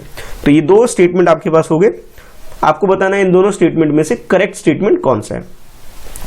ऑप्शन ए के अकॉर्डिंग फर्स्ट स्टेटमेंट करेक्ट है, ऑप्शन बी के अकॉर्डिंग सेकंड स्टेटमेंट करेक्ट है, ऑप्शन सी की बात करें तो बोथ फर्स्ट एंड सेकंड दोनों ही स्टेटमेंट करेक्ट है, और ऑप्शन डी में आपसे बोला जा रहा है neither one not two, it means दोनों ही स्टेटमेंट गलत है। तो करेक्ट स्टेटमेंट क्या है, परमानेंट कोर्ट ऑफ आर्बिट्रेशन के बारे में क्वेश्चन आपसे पूछा जा रहा है, जिसे आप समझने के लिए याद रख सकते हैं, इसे इंटरनेशनल कोर्ट बोल सकते हैं। तो इस क्वेश्चन की अगर करेक्ट आंसर की बात करें तो ऑप्शन डी इसका करेक्ट है, यानी कि दोनों ही स्टेटमेंट, फर्स्ट स्टेटमेंट भी गलत है और सेकंड स्टेटमेंट भी गलत है। अब गलत क्यों है ये समझ लीजिए। सबसे पहले ये बोला गया नॉन गवर्नमेंटल ऑर्गेनाइजेशन इसे बोला गया, नहीं, यहाँ पे गलती हो गई। ये नॉन गवर्नमेंटल ऑर्गेनाइजेशन नहीं है, बल्कि ये इंटर गवर्नमेंटल ऑर्गेनाइजेशन है। अगर नॉन गवर्नमेंटल ऑर्गेनाइजेशन होगा तो भी इसके जो डिसीजन होंगे, ठीक है, इसके जो डिसीजन होगा कोई फॉलो ही नहीं करेगा, है कि नहीं।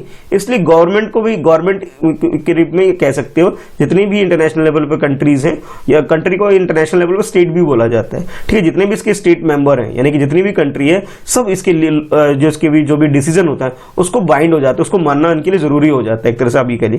यानी कि जब इसके पास कोई केस जाता है, अगर उसे बाइंड ही ना करे, उसी गवर्नमेंट उसे कंसीडर ही नहीं करेगा, तो फिर ये ऑर्गेनाइजेशन किसी काम की नहीं रह सकती। इसलिए आप ये बोल सकते हो जो फर्स्ट स्टेटमेंट में आपसे बोला गया कि नॉन गवर्नमेंटल है, ये नॉन गवर्नमेंटल नहीं है बल्कि इंटर गवर्नमेंटल ऑर्गेनाइजेशन है, जो कि इंटरनेशनल लेवल पर कि जो भी डिस्प्यूट चलते हैं, किसी भी कंट्री के बीच में कोई डिस्प्यूट है, उसको सॉर्ट आउट करने के लिए, उसके रेजुलेशन के लिए एक फैसिलिटी प्रोवाइड करती है, आप ये बोल सकते हो, ठीक है। तो फर्स्ट स्टेटमेंट तो हमारा गलत होने की वजह आपको समझ में आ गया। अब आंसर वही पता लग गया होगा आपको, है कि ये नीदरलैंड के अंदर, ये नीदरलैंड के अंदर ये हेग, मुझे हटा देना चाहिए था ना, हाँ, नीदरलैंड के अंदर ये इसकी लोकेशन है, यानी कि ये स्टैब्लिश्ड है, नीदरलैंड के अंदर ये कोर्ट है। अच्छा, सेकंड स्टेटमेंट की बात करें जिसमें ये बोला गया था कि यूएनओ को, ये यूएन को अलाइड बॉडी है, अलाइड नहीं है, ये इंडिपेंडेंट बॉडी है यूएन की, यानी कि यूनाइटेड नेशन के ऊपर ये डिपेंडेंट नहीं है अपने डिसीजन के लिए, बल्कि ये यूनाइटेड नेशन के साथ इंडिपेंडेंट होकर के काम करती है, उससे इसका कोई लेना देना नहीं है, ठीक है। और जो इसकी स्टैब्लिश्ड की बात करें, यानी कि बोले कब ये स्टार्ट हुआ था, तो ये स्टार्ट हुआ था इंटरनेशनल पीस कॉन्फ्रेंस जब 1899, यानी कि 1899 में जब first time international piece conference हुआ था, तब इसको स्टैब्लिश्ड किया गया था नीदरलैंड के अंदर। नीदरलैंड के अंदर जो सिटी है हेग वहां पे इसे स्टैब्लिश किया गया था। तो यानी कि आप ये बोल सकते हो सेकंड स्टेटमेंट गलत होने की वजह ये है कि ये डिपेंडेंट बॉडी नहीं है, या डिपेंडेंट या फिर अलाइड बॉडी ना होकर के यूएन की इंडिपेंडेंट बॉडी है, आप इस तरह से कंसीडर कर सकते हैं। तो करेक्ट आंसर जो हमारा हो जाएगा वो डी हो जाएगा। डी का मतलब ये है कि दोनों ही स्टेटमेंट गलत है। अब देख लेते हैं नेक्स्ट क्वेश्चन। नेक्स्ट क्वेश्चन में आपसे, ये जो क्वेश्चन है आपके लिए इकोलॉजी का क्वेश्चन है, ठीक है। तो इकोलॉजी का क्वेश्चन है, इन्वायरमेंट इकोलॉजी से रिलेटेड ये क्वेश्चन है। क्वेश्चन आपसे ये पूछा जा रहा है क्वेश्चन में, with reference to the Leuser ecosystem consider the following statement. ये ल्यूसर इकोसिस्टम के बारे में आपसे पूछा जा रहा है और उसके रिगार्डिंग में आपके पास ये दो स्टेटमेंट दे दिए गए हैं, ठीक है। दोनों स्टेटमेंट में से आपको चूज करना है कि भी करेक्ट स्टेटमेंट कौन सा है, ये आपको बताना है। According to first statement, it is among the most ancient rain forest area in South America. यानी कि आप ये बोल सकते हो कि ये दुनिया के अंदर जितने भी रेन फॉरेस्ट एरिया है उनमें से ये प्राचीनतम में से एक कंसीडर इसको कर सकते हैं। और इसकी लोकेशन के बारे में आपसे बोला जा रहा है कि ये साउथ अमेरिका में है, ठीक है। साउथ अमेरिका के अंदर ये एरिया है जिसे ल्यूसर इकोसिस्टम आप बोल सकते हैं। ये फर्स्ट स्टेटमेंट है। सेकेंड स्टेटमेंट में आपसे बोला जा रहा है the ecosystem has been designated UNESCO world heritage site. यानी कि इस साइट को, ल्यूसर इकोसिस्टम को यूनेस्को ने वर्ल्ड हेरिटेज साइट का भी दर्जा दे रखा है, आप इस तरह से समझ सकते हो। तो ये दो स्टेटमेंट आपको दे दिए गए हैं। अब दोनों स्टेटमेंट में से आपको चूज करना है कि भी करेक्ट स्टेटमेंट कौन सा है, ठीक है। या दोनों भी करेक्ट हो सकते हैं या कोई भी करेक्ट है, आपको चूज करना है। तो ऑप्शन ए के अकॉर्डिंग फर्स्ट स्टेटमेंट करेक्ट है, ऑप्शन बी के अकॉर्डिंग सेकंड स्टेटमेंट करेक्ट है, और ऑप्शन सी में आपसे बोला जा रहा है बोथ फर्स्ट एंड सेकंड दोनों ही स्टेटमेंट करेक्ट है। बात करें ऑप्शन डी की, तो इसमें ये बोला जा रहा है कि दोनों ही स्टेटमेंट, फर्स्ट स्टेटमेंट भी और सेकंड स्टेटमेंट भी, दोनों ही स्टेटमेंट गलत है। तो करेक्ट स्टेटमेंट क्या है ये आपको चूज करना है रिगार्डिंग ल्यूनेसर इकोसिस्टम के बारे में, ठीक है। चलिए क्वेश्चन को अटेम्प्ट कर लीजिए, और हाँ लास्ट में आपको स्कोर जरूर मेंशन करना है भाई, इसलिए क्वेश्चन को थोड़ा सीरियसली अटेम्प्ट करिए और चेक करिए कि भाई मैं जो आपको आंसर बता रहा हूँ उससे पहले आपको आंसर अपना चेक कर लेना है कि आपका आंसर क्या है। तो भी इस क्वेश्चन का जो करेक्ट आंसर है वो है बी। बी का मतलब ये जो सेकंड स्टेटमेंट है सिर्फ वो करेक्ट है। यानी कि फर्स्ट स्टेटमेंट में जो आपसे लोकेशन के बारे में जो बोला गया था कि ये साउथ अमेरिका के अंदर है, कहां बोला गया था आपको, साउथ अमेरिका के अंदर इसकी लोकेशन है, ठीक है, जो कि गलत, ये साउथ अमेरिका के अंदर नहीं है, बल्कि अगर इसकी लोकेशन की बात करें ये साउथ ईस्ट एशिया के अंदर है, ठीक है। यानी कि इसकी लोकेशन के बारे में जो आपसे बोला गया था कि ल्यूनेसर इकोसिस्टम की अगर हम बात करें तो ये ल्यूनेसर इकोसिस्टम जो है ये साउथ ईस्ट एशिया के अंदर जो एक कंट्री है इंडोनेशिया, ठीक है, इंडोनेशिया के अंदर इसकी लोकेशन है। और इंडोनेशिया के अंदर जो आइलैंड है सुमात्रा आइलैंड, सुमात्रा आइलैंड के अंदर इसकी लोकेशन है इस इकोसिस्टम की। और ये जो इकोसिस्टम है पुराने टाइम से ही, यानी कि एंशिएंट टाइम से ही काफी फेमस है अपने रिच इकोसिस्टम की वजह से, आप बोल सकते हो, ठीक है। तो फर्स्ट स्टेटमेंट जो हमारा हो गया वो गलत हो गया। यानी कि यहाँ पे ये बोल सकते हो ये बहुत अच्छा रेनफॉल को ध्यान में रखते हुए, रेन फॉरेस्ट को ध्यान में रखते हुए ये एक अच्छा इकोसिस्टम है वर्ल्ड वाइड, और ये इसकी जो लोकेशन है वो है इंडोनेशिया के अंदर जो आइलैंड है सुमात्रा वहाँ है, और उसका जो प्रोविंस है एच, जो इसका प्रोविंस है वहां पे इसकी लोकेशन है। ये जो पिक्चर आप देख रहे हो ये पिक्चर इसका टॉप व्यू है, यानी कि एरियल व्यू इसका कुछ इस तरह से दिखता है, ये आप बोल सकते हो इस इकोसिस्टम का। और इसे यूनेस्को ने, ठीक है, यूनेस्को जो कि इंटरनेशनल बॉडी है जो कि वर्ल्ड हेरिटेज साइट को कंसीडर करती है, उसके रखाव के लिए, उसके मेंटेनेंस के लिए फंड भी प्रोवाइड करने का काम करती है, उसने इसे एक तरह से यूनेस्को वर्ल्ड हेरिटेज साइट का भी दर्जा दे रखा है। यहाँ पर 1,85,000 हेक्टर्स कार्बन रिच पीटलेट लैंड कह सकते हो, ये कुछ रेनफॉल एरिया है, इतना इसका एरिया के बारे में आपको बताया जा रहा है कि 1,85,000 हेक्टेयर इसका एरिया है वगैरह वगैरह इस तरह की चीजें। और ये कुछ जो इंडस्ट्रियल डेवलपमेंट है उसमें palm oil, pulp and paper plantation, इस तरह की चीजें यहाँ पे काफी अच्छे से अवेलेबल होती है। तो इस वजह से अब ये भी इस तरह से ये इंपॉर्टेंट हो जाता है। तो करेक्ट आंसर जो हमारा हो जाएगा वो सेकंड हो जाएगा। सेकंड का मतलब ये है कि ऑप्शन बी आपका करेक्ट है, जिसमें ये बोला गया कि इसे वर्ल्ड हेरिटेज साइट का भी दर्जा दे रखा है, बिल्कुल सही बात है। और एंशिएंट टाइम से ये भी बात सही है, बस इसकी लोकेशन के बारे में जो फर्स्ट स्टेटमेंट दिया गया था वो गलत है। इसकी लोकेशन कहाँ पे, एशिया के अंदर, मतलब साउथ ईस्ट एशिया के अंदर जो कंट्री है इंडोनेशिया, इंडोनेशिया के अंदर इसकी लोकेशन है। तो करेक्ट आंसर हमारा ऑप्शन बी हो जाता है। तो क्वेश्चन है आपके लिए, recently in the news Dharma Guardian is annual joint military exercise between, अभी रिसेंटली एक एक्सरसाइज हुई है जिसका नाम है धर्मगार्जन, और ये पूछा जा रहा है आपसे ये जो एनुअल ज्वाइंट मिलिट्री एक्सरसाइज है किन दो कंट्री के बीच में है। तो ऑप्शन ए के अकॉर्डिंग बोला जा रहा है इंडिया एंड म्यांमार के बीच में ये एक्सरसाइज होती है जिसका नाम है कि धर्मगार्जन। उसके बाद ऑप्शन बी में आपसे बोला जा रहा है इंडिया एंड जापान के बीच में ये एक्सरसाइज होती है। और ऑप्शन सी में आपसे बोला जा रहा है इंडिया एंड कोरिया के बीच में एक्सरसाइज होती है। कोरिया मतलब साउथ कोरिया की मैं बात कर रहा हूं। और ऑप्शन डी में आपसे बोला जा रहा है इंडिया और बांग्लादेश के बीच में ये एक्सरसाइज होती है। तो आपका करेक्ट आंसर क्या है, चलिए क्वेश्चन को अटेम्प्ट कर लीजिए। तो इस क्वेश्चन के अगर करेक्ट आंसर की मैं बात करूं तो ऑप्शन बी हमारा करेक्ट आंसर हो जाएगा। यानी कि ये जो एक्सरसाइज है धर्मगार्जन, ये इंडिया और जापान के बीच में होती है। यानी कि आप ये बोल सकते हो कि जापान जो कंट्री है, ठीक है, एशिया के, और इंडिया, ये दो बड़ी कंट्री जो एशिया के अंदर है, इन दोनों कंट्री के बीच में जो मिलिट्री एक्सरसाइज होती है वो है धर्मगार्जन। और इंडिया तीनों लेवल पर, यानी कि आप ये बोल सकते हो कि आर्मी के लेवल पर, ठीक है, एयरफोर्स के लेवल पर और नेवी पर, तीनों लेवल पर जापान के साथ एक्सरसाइज करता है। सबसे पहले बात कर लेते हैं धर्मगार्जन। तो धर्मगार्जन जो एक्सरसाइज होती है ये एनुअल बेसिस पे इंडिया और जापान करती है। और इसकी जो मिलिट्री है, मिलिट्री का मतलब है कि इनकी जो आर्मी है, आर्मी एक्सरसाइज करती है। यानी कि आप ये बोल सकते हो धर्मगार्जन तो आर्मी की एक्सरसाइज है इंडिया और जापान की। इसके अलावा मरीन बायलैटरल एक्सरसाइज भी इंडिया और जापान करती है, जिसे जिमैक्स बोला जाता है, ठीक है। और ये जिमैक्स जो एक्सरसाइज है ये दोनों की जो नेवी होती है, यानी जापानीज नेवी और इंडियन नेवी, दोनों मिलकर ये एक्सरसाइज करती है, ठीक है। अभी रिसेंटली 2020 में इसका 4th एडिशन हुआ है। यानी कि आप ये बोल सकते हो जब से ये स्टार्ट हुआ है अभी तक इन्होंने 4th एडिशन ये एक्सरसाइज इन्होंने कंप्लीट की है सितंबर में। अच्छा, इसके अलावा एक एक्सरसाइज और है जो कि एयरफोर्स के द्वारा की जाती है, जिसका नाम है सिन्यू मैत्री एक्सरसाइज। ये सिन्यू मैत्री एक्सरसाइज भी इंडिया और जापान के बीच में, और दोनों ही कंट्री की जो एयरफोर्स है वो इस एक्सरसाइज को करती है। यानी कि आपको नेवी का भी पता होना चाहिए, एयरफोर्स का भी पता होना चाहिए और आर्मी का भी पता होना चाहिए। यानी कि तीनों ही लेवल पे इंडिया जापान के साथ जो एक्सरसाइज करती है, तीनों के बारे में आपको पता होना चाहिए। तो करेक्ट आंसर हमारा बी हो गया, इंडिया एंड जापान। तो भी नेक्स्ट क्वेश्चन की तरफ बढ़ने से पहले मैं आपसे कहना चाहूंगा कि आप मेरा टेलीग्राम ग्रुप भी जरूर ज्वाइन कर लीजिए, जहां मैं आपको लेटेस्ट अपडेट देते रहता हूं सारे एग्जाम से रिलेटेड, और कुछ करंट अफेयर वगैरह के नोट्स वगैरह भी आपको वहां अवेलेबल मिल जाएंगे। तो लिंक डिस्क्रिप्शन में, जिसे आप ज्वाइन कर सकते हैं, ठीक है। चलिए देखते हैं नेक्स्ट क्वेश्चन। नेक्स्ट क्वेश्चन में आपसे पूछा जा रहा है regarding the national medical commission, जिसे शॉर्ट में आप बोल सकते हो NMC, consider the following statement. यानी कि नेशनल मेडिकल कमीशन को ध्यान में रखते हुए कुछ स्टेटमेंट आपको गिवन है, और इन स्टेटमेंट के अकॉर्डिंग आपको चूज करना है कि करेक्ट स्टेटमेंट कौन सा है। ये फर्स्ट स्टेटमेंट है और इसके नीचे ये सेकंड स्टेटमेंट है। According to first statement, it is statutory body constituted to replace the medical council of India. यानी कि हमारी कंट्री के अंदर जो अगर हम बात करें एमसीआई की, यानी कि मेडिकल काउंसिल ऑफ इंडिया, जो कि एक गवर्नर बॉडी आप बोल सकते हैं, जो कि मेडिकल सेक्टर में, ठीक है, जितने भी काम होते हैं सब इसकी अथॉरिटी के अंदर ही काम होती है, और इसकी देखरेख करने का काम यही करती है मेडिकल काउंसिल ऑफ इंडिया। इसे रिप्लेस करने के लिए एक लॉ पास किया जा रहा है, और लॉ पास करके एक नई अथॉरिटी बनाई जा रही है जिसका नाम नेशनल मेडिकल कमीशन रखा जा रहा है, और जो मेडिकल काउंसिल ऑफ इंडिया को रिप्लेस कर देगी। ये फर्स्ट स्टेटमेंट में था। सेकंड स्टेटमेंट में आपसे बोला जा रहा है एनएमसी। एनएमसी मींस कि यहाँ पे ये है कि नेशनल मेडिकल कमीशन, कि NMC will function as the country's top regulator of the medical education.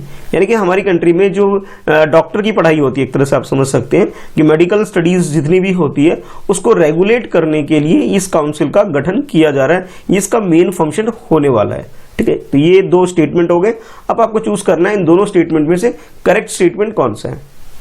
Option A के अकॉर्डिंग फर्स्ट स्टेटमेंट करेक्ट है, ऑप्शन बी के अकॉर्डिंग सेकंड स्टेटमेंट करेक्ट है, और ऑप्शन सी में आपसे बोला जा रहा है both first and second, both the option are correct, and option D आपसे बोला जा रहा है neither one not two, it means दोनों ही स्टेटमेंट गलत है। तो आपके अकॉर्डिंग करेक्ट आंसर क्या है, यानी कि आपके हिसाब से इन दोनों स्टेटमेंट में से करेक्ट स्टेटमेंट कौन सा है, ये आपको चूज करना है। तो इस क्वेश्चन का जो करेक्ट आंसर है वो है सी। सी का मतलब ये हुआ कि दोनों ही स्टेटमेंट, चाहे मैं फर्स्ट की बात करूं या सेकंड की बात करूं, दोनों ही करेक्ट है। यानी कि आप बोल सकते हो कि हमारी कंट्री में नेशनल मेडिकल काउंसिल जो है ये रिप्लेस करने वाली है मेडिकल काउंसिल ऑफ इंडिया को, यानी कि एमसीआई को रिप्लेस कर करके अब जो न्यू गवर्नर बॉडी जो आ जाएगी, जो मेडिकल सेक्टर में जो रेगुलेट करने का काम करेगी, वो है नेशनल मेडिकल काउंसिल, ठीक है। इसको रिप्लेस करके नया काम करने वाली है। अगर हम बात करें एमसीआई की, तो एमसीआई को 1934 में स्टैब्लिश किया गया था इंडियन मेडिकल काउंसिल एक्ट 1933 के अकॉर्डिंग इसे स्टैब्लिश किया गया था। और तब से ये हायर एजुकेशन यानी कि मेडिकल सेक्टर में हायर एजुकेशन और मेडिकल क्वालिफिकेशन को ध्यान में रखती थी और इससे रिलेटेड रिकॉग्निशन ये इंस्टीट्यूशन या ये कह सकते हैं ये जो बोर्ड है ये इस पर काम करती थी। ठीक है, अच्छा अब जो होने वाला है, अब इसे रिप्लेस करके जो नई बॉडी आने वाली है उसका जो मेन फंक्शन होने वाला है वो कुछ इस तरह से है, यानी कि अब वो मेडिकल एजुकेशन पे ही फोकस करेगी, उसे अपग्रेड करने का, चाहे वो अपग्रेड करेगी, चाहे वो अंडर ग्रेजुएट की बात कर लीजिए, चाहे वो पोस्ट ग्रेजुएट की बात लीजिए, यानी कि मेडिकल एजुकेशन को रेगुलेट करने का काम अब नेशनल मेडिकल काउंसिल करेगी। इसके अलावा जो भी स्टैंडर्ड हो गई उसको चेक करके उसे असेसमेंट करना और उसकी रेटिंग प्रोवाइड करने का भी काम ये इंस्टीट्यूशन करेगी। साथ ही साथ ये हमारी कंट्री के अंदर जो इथिकल प्रैक्टिस होती है उसको ध्यान में रखते हुए काम करेगी और कोई जो अनइथिकल वर्क हो रहा है उस पर रिस्ट्रिक्शन भी लगाने का इसके पास पूरा पावर होगा। तो आप ये बोल सकते हो दोनों स्टेटमेंट, फर्स्ट भी और सेकेंड भी, दोनों ही स्टेटमेंट करेक्ट है। तो करेक्ट आंसर आपका ऑप्शन सी हो गया। नेक्स्ट क्वेश्चन में आपसे पूछा जा रहा है कि which of the following have been identified as the domestic systematically importance insurance, यानी कि जिसे शॉर्ट में आप DSII बोल सकते हो, फॉर 2020 एंड 21, यानी कि हमारी कंट्री के अंदर इंश्योरेंस से रिलेटेड कौन कौन से इंस्टीट्यूशन है जिसे पहचान किया गया, जिसे इंपॉर्टेंस इंश्योरेंस कंपनी के रूप में आप आइडेंटिफाई कर सकते हैं, ये आपसे बोला जा रहा है डोमेस्टिक लेवल पे, यानी कि हमारी कंट्री के अंदर की बात की जा रही है। तो जो फर्स्ट इंस्टीट्यूशन है वो है द लाइफ इंश्योरेंस कॉर्पोरेशन, जिसे हम शॉर्ट में LIC भी बोलते हैं। ज्यादातर लोग जो LIC कराते हैं ना अपनी मतलब पॉलिसी वगैरह, उस इंस्टीट्यूशन की बात की जा रही है। उसके अलावा जो नेक्स्ट है general insurance corporation of India, यानी कि इंश्योरेंस करने वाली ये एक और इंस्टीट्यूशन है जिसे रिकॉग्नाइज किया गया है या फिर आइडेंटिफाई किया गया है। और थर्ड है आपके पास द न्यू इंडिया एश्योरेंस को लिमिटेड, यानी कि ये तीन इंस्टीट्यूशन है हमारी कंट्री के अंदर, फर्स्ट ये, सेकेंड ये और थर्ड ये तीन इंस्टीट्यूशन के बारे में बोला जा रहा है जिसे आइडेंटिफाई किया गया as a domestic systematic importance insurance company के रूप में आप बोल सकते हो। तो आपके अकॉर्डिंग इन तीनों स्टेटमेंट में से, यानी कि तीनों इंस्टीट्यूशन में से करेक्ट इंस्टीट्यूशन कौन सा है ये आपको चूज करना है। ऑप्शन ए के अकॉर्डिंग फर्स्ट एंड थर्ड जो है ये करेक्ट है, ऑप्शन बी के according second and third correct है, और ऑप्शन सी में आपसे बोला जा रहा है फर्स्ट और सेकंड करेक्ट है। अगर हम बात करें ऑप्शन डी की, तो इसमें बोला जा रहा है कि तीनों ही इंस्टीट्यूशन बिल्कुल करेक्ट है अगर हम अपनी कंट्री में डोमेस्टिक लेवल पर इंश्योरेंस कंपनी की अगर हम बात करें। ठीक है, तो आपके अकॉर्डिंग करेक्ट आंसर क्या है, क्वेश्चन को अटेम्प्ट कर लीजिए। और हाँ, अगर आपने अभी तक वीडियो लाइक नहीं किया तो भाई लाइक भी करना है आपको वीडियो, ताकि भाई मैं आपके लिए और अच्छे कंटेंट ला सकूं। ठीक है, चलिए क्वेश्चन को अटेम्प्ट करके बताइए करेक्ट आंसर आपका क्या है। तो इस क्वेश्चन की अगर करेक्ट आंसर की बात करें तो तीनों ही इंस्टीट्यूशन जो आपको बताया गया, तीनों ही इंस्टीट्यूशन बिल्कुल करेक्ट है। यानी कि आप ये बोल सकते हो कि life insurance corporation of India, जिसे शॉर्ट में हम LIC बोलते हैं, LIC, इसके अलावा general insurance corporation of India, ठीक है, शॉर्ट में आप बोल सकते हो GICI, ठीक है, ये इस तरह से बोल सकते हो। ठीक है, इसकी बात करें, या फिर मैं बात करूं कि भी नेक्स्ट जो आपके पास है the new India insurance company, यानी कि तीनों ही इंस्टीट्यूशन, फर्स्ट ये, सेकंड और ये थर्ड, तीनों ही इंस्टीट्यूशन को हमारी कंट्री में इंपॉर्टेंस इंश्योरेंस कंपनी के रूप में रिकॉग्नाइज किया जाता है। और ये इंडियन इंश्योरेंस को एक तरह से ये जो काम है ये करती है हमारी कंट्री के अंदर, लोगों को एक इंश्योरेंस प्रोवाइड करने का मेन काम करती है। और इसे जो रेगुलेट करने का जो काम हमारी कंट्री में करती है, यानी कि जितनी भी इंश्योरेंस कंपनी आप बोल लीजिए, सबको रेगुलेट करने का जो काम करती है वो करती है IRDAI, यानी कि जिसे हम फुल फॉर्म बोल सकते हैं Indian insurance regulatory and development authority of India, जो है ये इसे रेगुलेट करने का काम करती है सारी इंस्टीट्यूशन को। ठीक है, तो करेक्ट आंसर हमारा ऑप्शन डी हो जाएगा। तीनों ही स्टेटमेंट बिल्कुल करेक्ट है। अच्छा, आपके लिए एक छोटा सा क्वेश्चन ये रहेगा कि ये जो इंस्टीट्यूशन है जिसे हम जिसका नाम है IRDAI, इसके बारे में आज आपको पढ़ना है और इसके बारे में थोड़ा डिटेल में बताना है। कुछ फैक्ट है, स्टैब्लिश कब हुआ था ये बताना है आपको, स्टैब्लिशमेंट के बाद इसके हेड कौन है ये बताना है। ठीक है, उसके बाद ये मतलब इसके अंदर कोई चेंजेस आया, किस अमेंडमेंट के थ्रू इसे स्टैब्लिश किया गया है। ठीक है, कोई लॉ वगैरह इससे रिलेटेड है, तो ये सारी चीजें आपको बतानी है। और ये भी बता सकते हैं कि इंश्योरेंस जो मैटर है ये किसके अंदर आता है, यानी यूनियन लिस्ट में आता है, कॉन्करेंट लिस्ट में आता है या स्टेट लिस्ट में आता है। ये सारी चीजें आपको इसके रिगार्डिंग में स्टडी करके कमेंट करना है। ये आपके लिए आज क्वेश्चन भी होने वाला है। अच्छा, डिटेल में बात करें तो भी ये जो IRDAI जो काम करती है, ये हमारी कंट्री के अंदर जो तीनों ही इंस्टीट्यूशन है, यानी कि जो आप बोल सकते हो ये तीनों LIC, GIC या फिर आप बोले Indian the Indian insurance company, ये सब क्या करती है, हमारी कंट्री के अंदर इंश्योरेंस प्रोवाइड करने का काम करती है और इस तरह से ये फंड रेस करके गवर्नमेंट को एक सपोर्ट भी प्रोवाइड करने का काम करती है। यानी कि आप ये बोल सकते हो जितने भी रिस्क फैक्टर वाले जो काम है वहां पे लोगों को एक तरह से सहूलियत पहुंचाने के लिए ये काम करती है। ठीक है, तो आपको ये पता लग ही चुका है कि IRDAI क्या है, ये एक तरह से रेगुलेटरी या फिर सुपरवाइजर के रूप में काम करती है जो तीनों इंस्टीट्यूशन को मतलब कंट्रोल करने का भी काम करती है। करेक्ट आंसर हमारा डी हो गया। देखते हैं नेक्स्ट क्वेश्चन। नेक्स्ट क्वेश्चन में आपसे पूछा जा रहा है with reference to the permanent court of attribution consider the following statement. आप लोगों ने सुना होगा जैसे हमारी कंट्री में सुप्रीम कोर्ट होता है, ठीक है, ये तो मैं कंट्री की बात करूं।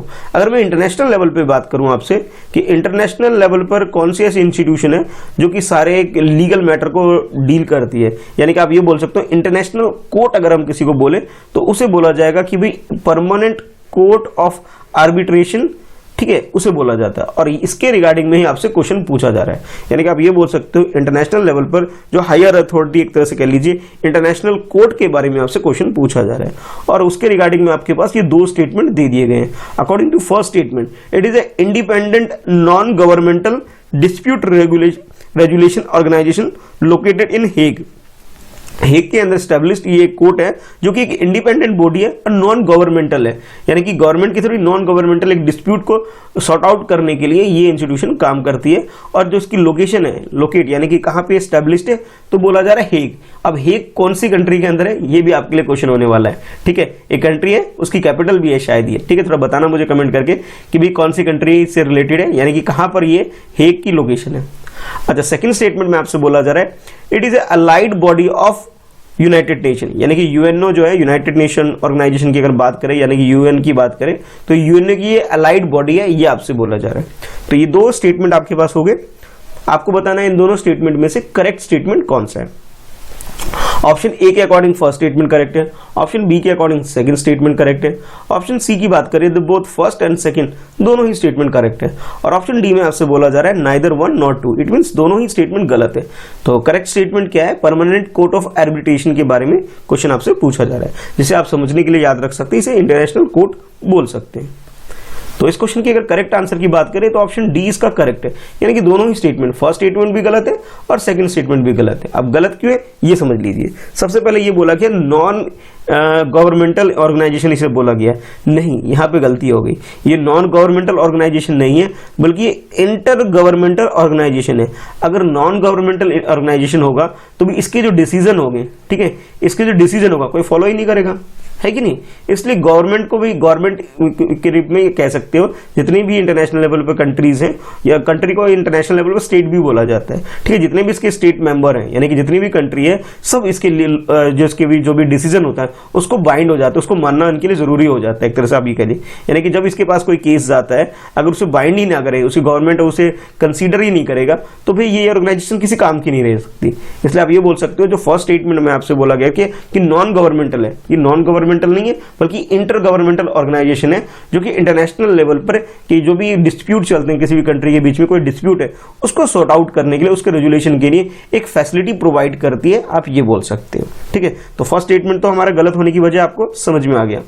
अब आंसर वही पता लग गया होगा आपको है कि ये नीदरलैंड के अंदर नीदरलैंड के अंदर ये हेग, मुझे हटा देना चाहिए था ना, हाँ, नीदरलैंड के अंदर ये इसकी लोकेशन है, यानी कि ये स्टैब्लिश्ड है नीदरलैंड के अंदर ये कोर्ट है। अच्छा, सेकंड स्टेटमेंट की बात करें जिसमें ये बोला गया था कि यूएनओ को, ये यूएन को अलाइड बॉडी है, अलाइड नहीं है, ये इंडिपेंडेंट बॉडी है यूएन की, यानी कि यूनाइटेड नेशन के ऊपर ये डिपेंडेंट नहीं है अपने डिसीजन के लिए, बल्कि ये यूनाइटेड नेशन के साथ इंडिपेंडेंट होकर के काम करती है, उससे इसका कोई लेना देना नहीं है। ठीक है, और जो इसकी स्टैब्लिश्ड की बात करें, यानी कि बोले कब ये स्टार्ट हुआ था, तो ये स्टार्ट हुआ था इंटरनेशनल पीस कॉन्फ्रेंस जब 1899, यानी कि 1899 में जब first time international piece conference हुआ था, तब इसको स्टैब्लिश्ड किया गया था नीदरलैंड के अंदर। नीदरलैंड के अंदर जो सिटी है हेग, वहां पे इसे स्टैब्लिश्ड किया गया था। तो यानी कि आप ये बोल सकते हो सेकंड स्टेटमेंट गलत होने की वजह ये है कि ये डिपेंडेंट बॉडी नहीं है, या डिपेंडेंट या फिर अलाइड बॉडी ना होकर के यूएन की इंडिपेंडेंट बॉडी है, आप इस तरह से कंसीडर कर सकते हैं। तो करेक्ट आंसर जो हमारा हो जाएगा वो डी हो जाएगा। डी का मतलब ये है कि दोनों ही स्टेटमेंट गलत है। अब देख लेते हैं next question.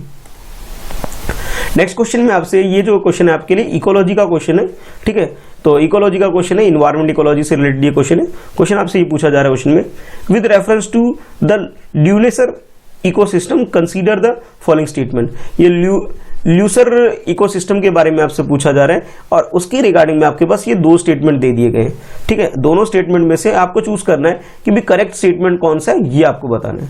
According to first statement, it is among the most ancient rain forest area in South America. यानी कि आप ये बोल सकते हो कि ये दुनिया के अंदर जितने भी रेन फॉरेस्ट एरिया है उनमें से ये प्राचीनतम में से एक कंसीडर इसको कर सकते हैं। और इसकी लोकेशन के बारे में आपसे बोला जा रहा है कि ये साउथ अमेरिका में है, ठीक है। साउथ अमेरिका के अंदर ये एरिया है जिसे ल्यूसर इकोसिस्टम आप बोल सकते हैं। ये फर्स्ट स्टेटमेंट है। सेकंड स्टेटमेंट में आपसे बोला जा रहा है, the ecosystem has been designated as UNESCO world heritage site. यानी कि इस साइट को ल्यूसर इकोसिस्टम को यूनेस्को ने वर्ल्ड हेरिटेज साइट का भी दर्जा दे रखा है, आप इस तरह से समझ सकते हो। तो ये दो स्टेटमेंट आपको दे दिए गए हैं। अब दोनों स्टेटमेंट में से आपको चूज करना है कि भी करेक्ट स्टेटमेंट कौन सा है, ठीक है। या दोनों भी करेक्ट हो सकते हैं या कोई भी करेक्ट है, आपको चूज करना है। तो ऑप्शन ए के अकॉर्डिंग फर्स्ट स्टेटमेंट करेक्ट है, ऑप्शन बी के अकॉर्डिंग सेकंड स्टेटमेंट करेक्ट है, और ऑप्शन सी में आपसे बोला जा रहा है बोथ फर्स्ट एंड सेकंड दोनों ही स्टेटमेंट करेक्ट है। बात करें ऑप्शन डी की, तो इसमें ये बोला जा रहा है कि दोनों ही स्टेटमेंट, फर्स्ट स्टेटमेंट भी और सेकंड स्टेटमेंट भी, दोनों ही स्टेटमेंट गलत है। तो करेक्ट स्टेटमेंट क्या है ये आपको चूज करना है रिगार्डिंग ल्यूनेसर इकोसिस्टम के बारे में, ठीक है। चलिए क्वेश्चन को अटेम्प्ट कर लीजिए, और हाँ लास्ट में आपको स्कोर जरूर मेंशन करना है भाई, इसलिए क्वेश्चन को थोड़ा सीरियसली अटेम्प्ट करिए और चेक करिए कि भाई मैं जो आपको आंसर बता रहा हूँ उससे पहले आपको आंसर अपना चेक कर लेना है कि आपका आंसर क्या है। तो भी इस क्वेश्चन का जो करेक्ट आंसर है वो है बी। बी का मतलब ये जो सेकंड स्टेटमेंट है सिर्फ वो करेक्ट है। यानी कि फर्स्ट स्टेटमेंट में जो आपसे लोकेशन के बारे में जो बोला गया था कि ये साउथ अमेरिका के अंदर है, कहाँ बोला गया था आपको, साउथ अमेरिका के अंदर इसकी लोकेशन है, ठीक है, जो कि गलत, ये साउथ अमेरिका के अंदर नहीं है, बल्कि अगर इसकी लोकेशन की बात करें ये साउथ ईस्ट एशिया के अंदर है, ठीक है। यानी कि इसकी लोकेशन के बारे में जो आपसे बोला गया था कि ल्यूनेसर इकोसिस्टम की अगर हम बात करें तो ये ल्यूनेसर इकोसिस्टम जो है ये साउथ ईस्ट एशिया के अंदर जो एक कंट्री है इंडोनेशिया, ठीक है, इंडोनेशिया के अंदर इसकी लोकेशन है। और इंडोनेशिया के अंदर जो आइलैंड है सुमात्रा आइलैंड, सुमात्रा आइलैंड के अंदर इसकी लोकेशन है इस इकोसिस्टम की। और ये जो इकोसिस्टम है पुराने टाइम से ही यानी कि एंशिएंट टाइम से ही काफी फेमस है अपने रिच इकोसिस्टम की वजह से आप बोल सकते हो, ठीक है। तो फर्स्ट स्टेटमेंट जो हमारा हो गया वो गलत हो गया। यानी कि यहाँ पे ये बोल सकते हो ये बहुत अच्छा रेनफॉल को ध्यान में रखते हुए, रेन फॉरेस्ट को ध्यान में रखते हुए ये एक अच्छा इकोसिस्टम है वर्ल्ड वाइड, और ये इसकी जो लोकेशन है वो है इंडोनेशिया के अंदर जो आइलैंड है सुमात्रा वहाँ है, और उसका जो प्रोविंस है एच जो इसका प्रोविंस है वहां पे इसकी लोकेशन है। ये जो पिक्चर आप देख रहे हो ये पिक्चर इसका टॉप व्यू है, यानी कि एरियल व्यू इसका कुछ इस तरह से दिखता है, ये आप बोल सकते हो इस इकोसिस्टम का। और इसे यूनेस्को ने, ठीक है, यूनेस्को जो कि इंटरनेशनल बॉडी है जो कि वर्ल्ड हेरिटेज साइट को कंसीडर करती है, उसके रखाव के लिए, उसके मेंटेनेंस के लिए फंड भी प्रोवाइड करने का काम करती है, उसने इसे एक तरह से यूनेस्को वर्ल्ड हेरिटेज साइट का भी दर्जा दे रखा है। यहाँ पर 1,85,000 हेक्टेयर्स कार्बन रिच पीटलैंड कह सकते हो, ये कुछ रेनफॉल एरिया है, इतना इसका एरिया के बारे में आपको बताया जा रहा है कि 1,85,000 हेक्टेयर इसका एरिया है वगैरह वगैरह इस तरह की चीजें। और ये कुछ जो इंडस्ट्रियल डेवलपमेंट है उसमें palm oil, pulp and paper plantation, इस तरह की चीजें यहाँ पे काफी अच्छे से अवेलेबल होती है। तो इस वजह से अब ये भी इस तरह से ये इंपॉर्टेंट हो जाता है। तो करेक्ट आंसर जो हमारा हो जाएगा वो सेकंड हो जाएगा। सेकंड का मतलब ये है कि ऑप्शन बी आपका करेक्ट है, जिसमें ये बोला गया कि इसे वर्ल्ड हेरिटेज साइट का भी दर्जा दे रखा है, बिल्कुल सही बात है। और एंशिएंट टाइम से ये भी बात सही है, बस इसकी लोकेशन के बारे में जो फर्स्ट स्टेटमेंट दिया गया था वो गलत है। इसकी लोकेशन कहाँ पे, एशिया के अंदर, मतलब साउथ ईस्ट एशिया के अंदर जो कंट्री है इंडोनेशिया के अंदर इसकी लोकेशन है। तो करेक्ट आंसर हमारा ऑप्शन बी हो जाता है। एक बात और बोलना चाहूंगा मैं, वीडियो को लाइक करिए और अपने दोस्तों में शेयर जरूर करिए। तो क्वेश्चन है आपके लिए, विद रेफरेंस टू जोबिक fire consider the following statement. आपसे जोबिक फायर के बारे में पूछा जा रहा है और उसके रिगार्डिंग में आपके पास कुछ स्टेटमेंट दे दिए गए। ये फर्स्ट स्टेटमेंट है और इसके नीचे ये सेकंड स्टेटमेंट है। ये दो स्टेटमेंट है और नीचे आपसे बोला जा रहा है कि करेक्ट स्टेटमेंट कौन सा है ये आपको चूज करना है। According to first statement, it is a peat fire which persists from year to year inside the Arctic Circle। यानी कि ये बोला जा रहा है ये पीट फायर है और ये हर साल परसिस्ट करता है year two year, every year Arctic circle के अंदर। और सेकंड स्टेटमेंट में आपसे बोला जा रहा है it occur in only in the region with tundra vegetation. तो ये दो स्टेटमेंट आपको दे दिए गए। इन दो स्टेटमेंट को अकॉर्डिंग आपको चूज करना है कि आपका करेक्ट आंसर क्या है। ऑप्शन ए के अकॉर्डिंग फर्स्ट स्टेटमेंट करेक्ट है, ऑप्शन बी के अकॉर्डिंग सेकंड स्टेटमेंट करेक्ट है। और ऑप्शन सी की बात करें तो इसमें आपसे बोला जा रहा है दोनों ही स्टेटमेंट, फर्स्ट और सेकंड दोनों स्टेटमेंट करेक्ट है। और ऑप्शन डी में आपसे बोला जा रहा है neither one not two, it means कि दोनों ही स्टेटमेंट गलत है। आपके अकॉर्डिंग करेक्ट स्टेटमेंट क्या है जोम्बिक फायर के बारे में, ये आपको बताना है। ठीक है, चलिए क्वेश्चन को अटेम्प्ट कर लीजिए। इस क्वेश्चन का जो करेक्ट आंसर है वो है ऑप्शन ए का मतलब ये है सिर्फ फर्स्ट स्टेटमेंट जो है वो करेक्ट है। ठीक है, सेकंड स्टेटमेंट गलत है। और सही होने की वजह क्या है वो जान लेते हैं। जोम्बिक फायर का मतलब ये होता है कि अ फायर जो कि मतलब ऐसा फायर जो कि प्रीवियसली ग्रोइंग सीजन से अगर कोई फायर नेक्स्ट सीजन तक भी जाता है, और ये जो फायर होता है ये कार्बन रिच पीट की वजह से होता है। अगर इस तरह का कोई फायर है उसे हम जोम्बिक फायर बोलते हैं। और जोम्बिक फायर को एक और नाम से भी जाना जाता है जिसे होल्ड ओवर फायर भी बोला जाता है। ये तो बात हुई जोम्बिक फायर की। अच्छा, इसके बाद इसकी जो मेन रीजन है कि ये जोम्बिक फायर होने की वो है क्लाइमेट चेंज की वजह से। आप लोगों को पता है कि टेम्परेचर इंक्रीज हो रहा है, और विंटर में और स्प्रिंग सीजन में जब टेम्परेचर इंक्रीज होता है उसके इंक्रीज होने की वजह से ये जोम्बिक फायर होता है। यानी कि आप ये बोल सकते हो कि जो फर्स्ट स्टेटमेंट है वो करेक्ट है, यानी कि इसकी जो मेन रीजन है जोम्बिक फायर के वो उस एरिया में जहां पे कार्बन रिच पीट सोइल है वहां पे सबसे ज्यादा टेम्परेचर इंक्रीज होता है, जिसकी वजह से ये फायर इंक्रीज होती है उस एरिया के अंदर। यानी फर्स्ट स्टेटमेंट तो हमारा करेक्ट है। अगर हम बात करें सेकंड स्टेटमेंट की, जिसमें आपसे ये बोला गया कि ये जो फायर है वो आर्कटिक सर्कल जो है, आर्कटिक सर्कल वाला जो एरिया है उस एरिया में इंक्रीज हो रहा है, और खासतौर पे टुंड्रा वेजिटेशन एरिया के अंदर।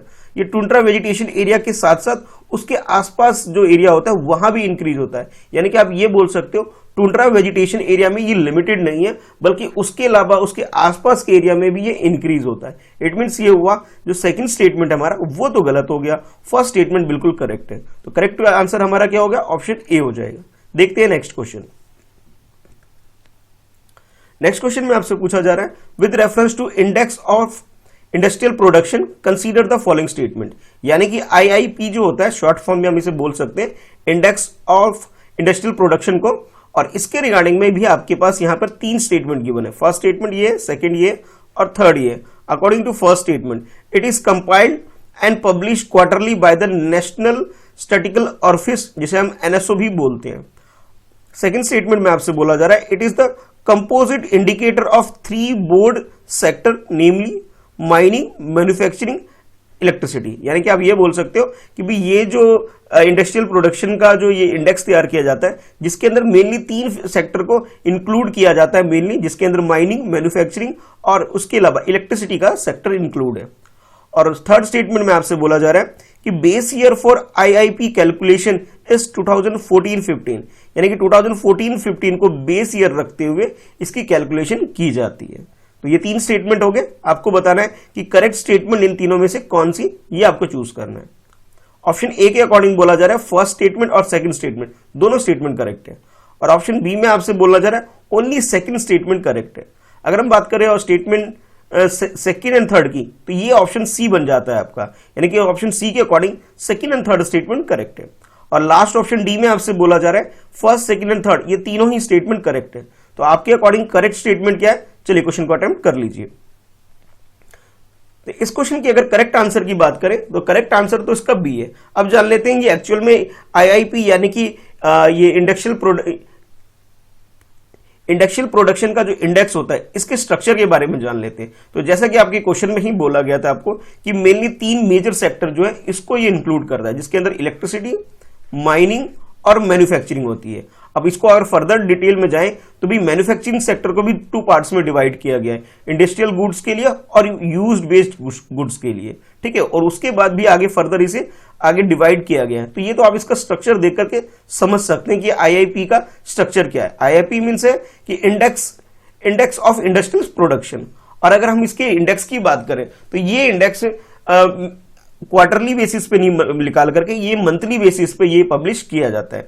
और पब्लिश करने के जो इंस्टीट्यूशन है जो ये आपसे बोला जा रहा था वो एनएसओ है। एनएसओ का मतलब ये है कि ये नेशनल स्टैटिकल ऑफिस जो है वो इसे पब्लिश करने का काम करती है, लेकिन ध्यान ये रखना है आपको, ये मंथली बेसिस पे पब्लिश होती है, क्वार्टरली बेसिस पे पब्लिश नहीं होती है। इट मीन्स ये हुआ कि भी जो फर्स्ट स्टेटमेंट हमारा वो गलत हो गया। गलत होने का सिंपल सी वजह ये है कि भी ये मंथली बेसिस पे पब्लिश होने वाला इंडेक्स है।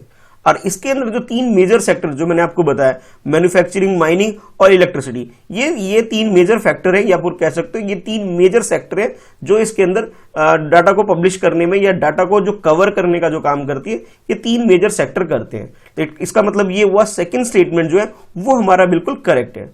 अच्छा, अब बात करते हैं थर्ड स्टेटमेंट की। तो थर्ड स्टेटमेंट में आपसे ये बोला जा रहा था कि बेस ईयर जो आईआईपी का जो कैलकुलेशन के लिए यूज किया जाता है वो किया जाता है 2014-15 बोला जा रहा है, जो कि गलत है। एक्चुअल में ये 2011-12 का डाटा को बेस ईयर यूज करके कैलकुलेशन किया जाता है। इट मीन्स ये हुआ कि भाई थर्ड स्टेटमेंट जो हो गया वो भी हमारा गलत हो गया। तो भाई फर्स्ट और थर्ड दोनों स्टेटमेंट गलत है, सेकंड स्टेटमेंट करेक्ट है। इट मीन्स हमारा करेक्ट आंसर ऑप्शन बी हो जाता है। आपको ये ध्यान रखना है कि हमारी कंट्री के अंदर 8 कोर सेक्टर होते हैं, ठीक है, और उस 8 कोर सेक्टर में से मेनली 3 सेक्टर जो है मैन्युफैक्चरिंग, माइनिंग और इलेक्ट्रिसिटी, इनको बेस बना करके, इनको ध्यान में रखते हुए आईआईपी इंडेक्स को तैयार किया जाता है। बाकी 8 सेक्टर कौन कौन से ये आप देख सकते हैं, coal, crude oil, natural gas, refinery product, fertilizers, steel, cement और इलेक्ट्रिसिटी। ठीक है, ये 8 फैक्टर है जो कोर सेक्टर जो आपको पता होने चाहिए। तो करेक्ट आंसर जो हमारा हो गया वो हो जाएगा बी, यानी कि सेकंड स्टेटमेंट सिर्फ वो करेक्ट है। नेक्स्ट स्टेटमेंट जो पूछा जा रहा है आपसे, एनसीआरबी के बारे में पूछा जा रहा है। चलिए डिटेल में क्वेश्चन को समझते हैं। With reference to national crime record bureau, जिसे हम शॉर्ट में एनसीआरबी भी बोल सकते हैं, कंसीडर द फॉलोइंग स्टेटमेंट। और इसके रिगार्डिंग में आपके पास ये फर्स्ट स्टेटमेंट है और ये सेकंड स्टेटमेंट है, ये 2 स्टेटमेंट आपके पास है। और आपसे पूछा जा रहा है कि भी स्टेटमेंट करेक्ट कौन सा है, ये आपको चूज करके आंसर बताना है। According to statement first, it was set up after the aftermath of the terrorist attack on Mumbai in 2008, यानी कि 2008 के अंदर जब मुंबई में अटैक हुआ था, उस अटैक के बाद इस इंस्टीट्यूशन को यानी कि एनसीआरबी को स्टैब्लिश किया गया था हमारी कंट्री के अंदर। ये आपसे फर्स्ट स्टेटमेंट में बोला जा रहा है। और सेकंड स्टेटमेंट में आपसे बोला जा रहा है, the crime in India report is release by the NCRB annually, यानी कि एनुअल बेसिस पर एक रिपोर्ट पब्लिश की जाती है जिसका नाम है क्राइम इन इंडिया, जो कि पब्लिश की जा रही है एनसीआरबी के द्वारा। ठीक है, तो ये कुछ स्टेटमेंट आपके पास हो गई 2, आपको चूज करना है करेक्ट स्टेटमेंट कौन सा है।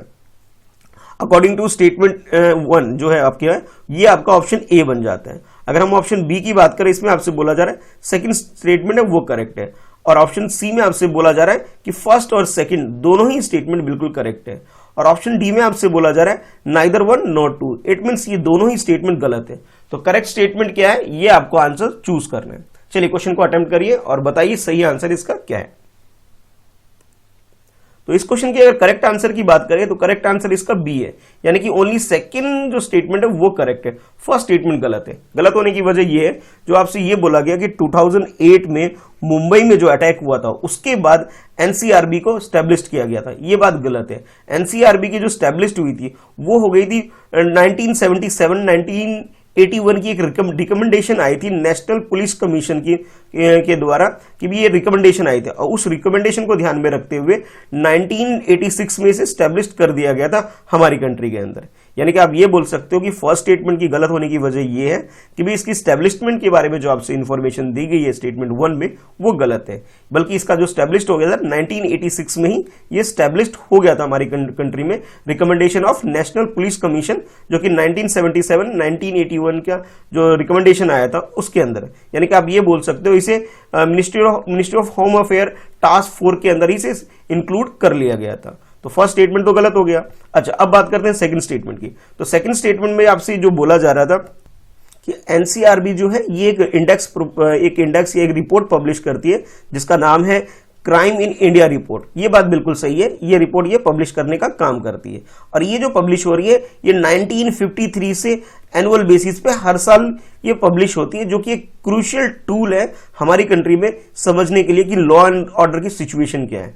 तो आप ये बोल सकते हो सेकंड स्टेटमेंट जो है वो करेक्ट है, फर्स्ट स्टेटमेंट हमारा गलत है। बाकी अगर हम ये बात करें कि 2008 में कौन सी ऐसी इंस्टीट्यूशन है जिसे स्टैब्लिश किया गया था टेररिस्ट अटैक जो मुंबई में हुआ था उसके बाद, तो वो है नेशनल इंटेलिजेंस ग्रिड, जिसे NATGRID भी शॉर्ट में बोल सकते हो, नेट ग्रिड आप बोल सकते हो। ये मुंबई अटैक के बाद 2008 में इसे पब्लिश स्टैब्लिश किया गया था हमारी कंट्री के अंदर, जो कि टेररिज्म से रिलेटेड जो मेजर है उसे लेती है, और जो भी इस तरह की कोई प्रॉब्लम हमारी कंट्री में होने वाली होती है तो उसके रिगार्डिंग में उसको प्रिक्योर करने के लिए, उससे बचने के लिए पहले से ही इस सिचुएशन ऐसी क्रिएट कर लेती है ताकि ऐसी प्रॉब्लम हमारी कंट्री में दोबारा ना हो सके।